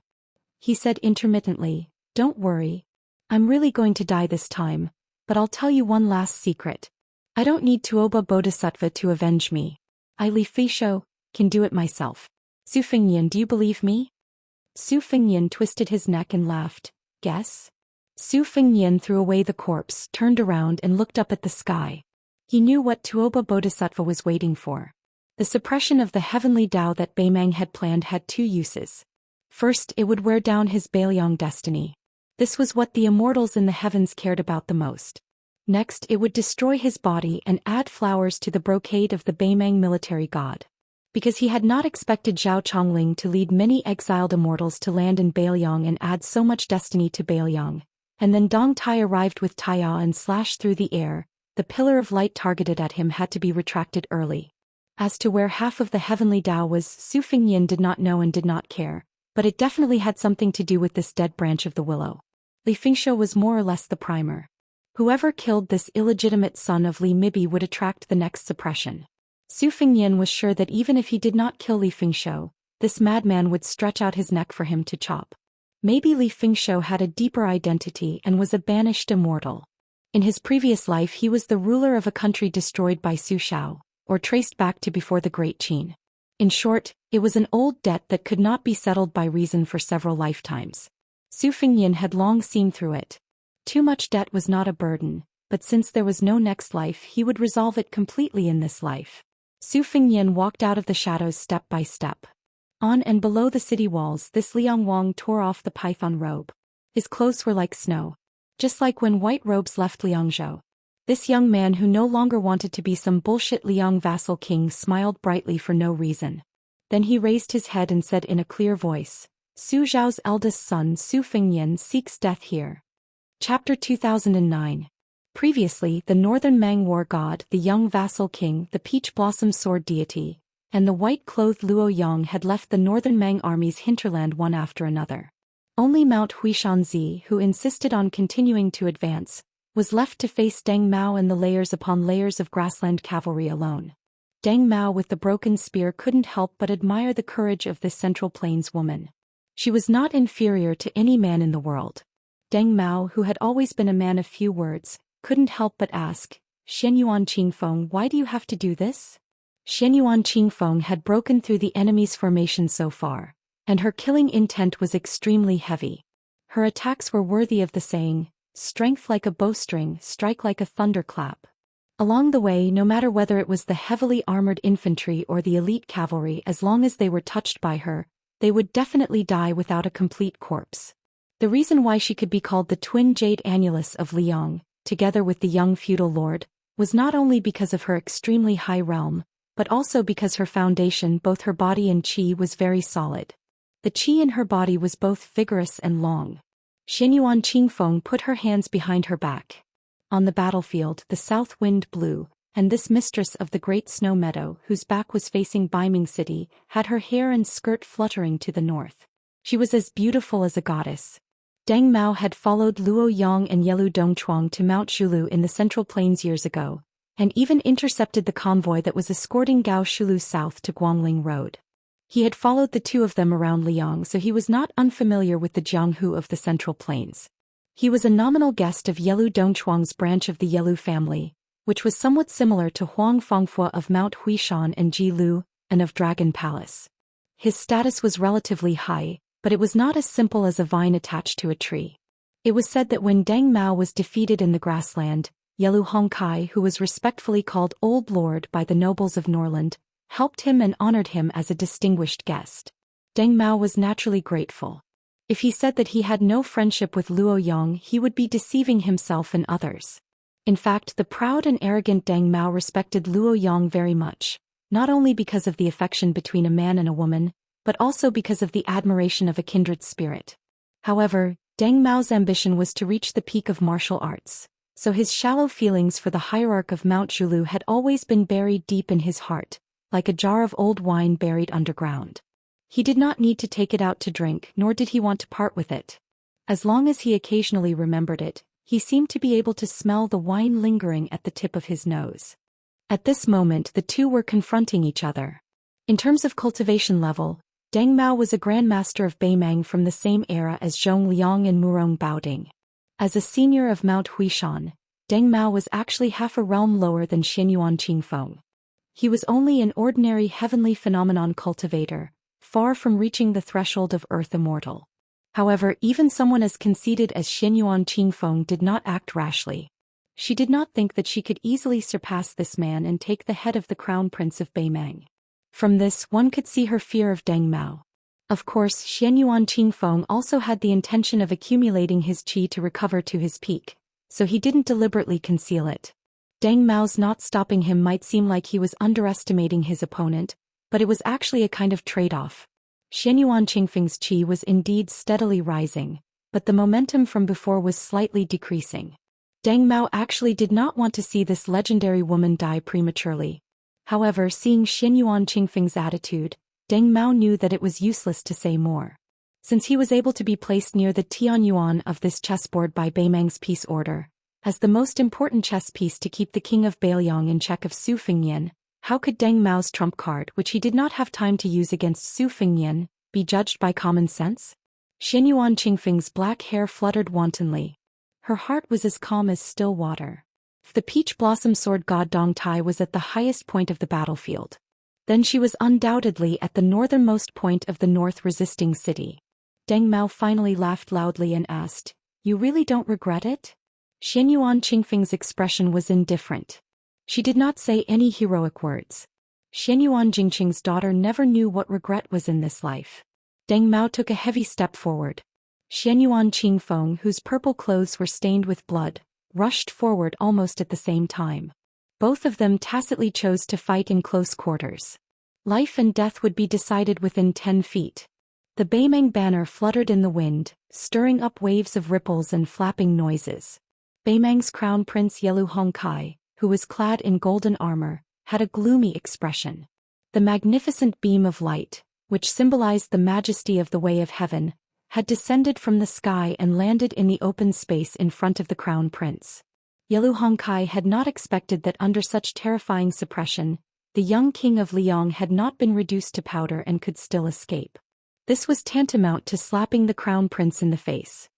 He did not forget to say, "See you later." Yelu Hongkai had been forced to endure and lie dormant for more than 10 years due to the circumstances, and had developed a considerable shrewdness. However, at the peak of his life, when he felt that the entire Central Plains was already in his bag, the new King Liang had shouldered the way of heaven with his own strength. This caused Yelu Hongkai, who had an army of 400,000, to feel a strong sense of resentment. Every blade was carved into his heart. People in the world were most afraid of comparison. Beauties, famous generals, power and wealth were all like this. Before Yelu Hongkai had met Su Fengnian, he had heard so much about the news of the butchering eldest son in recent years that calluses had formed in his ears. As for Su Fengnian, who had successfully ousted Chen Jibao and eventually succeeded in inheriting the throne, Yelu Hongkai actually felt a kind of complex sympathy for each other deep in his heart. This was why he had the Beimeng princess, who had assumed the pseudonym Fan Bainu, sneak into Liangzhou and take the initiative to convey his goodwill to the young king of Liangzhou.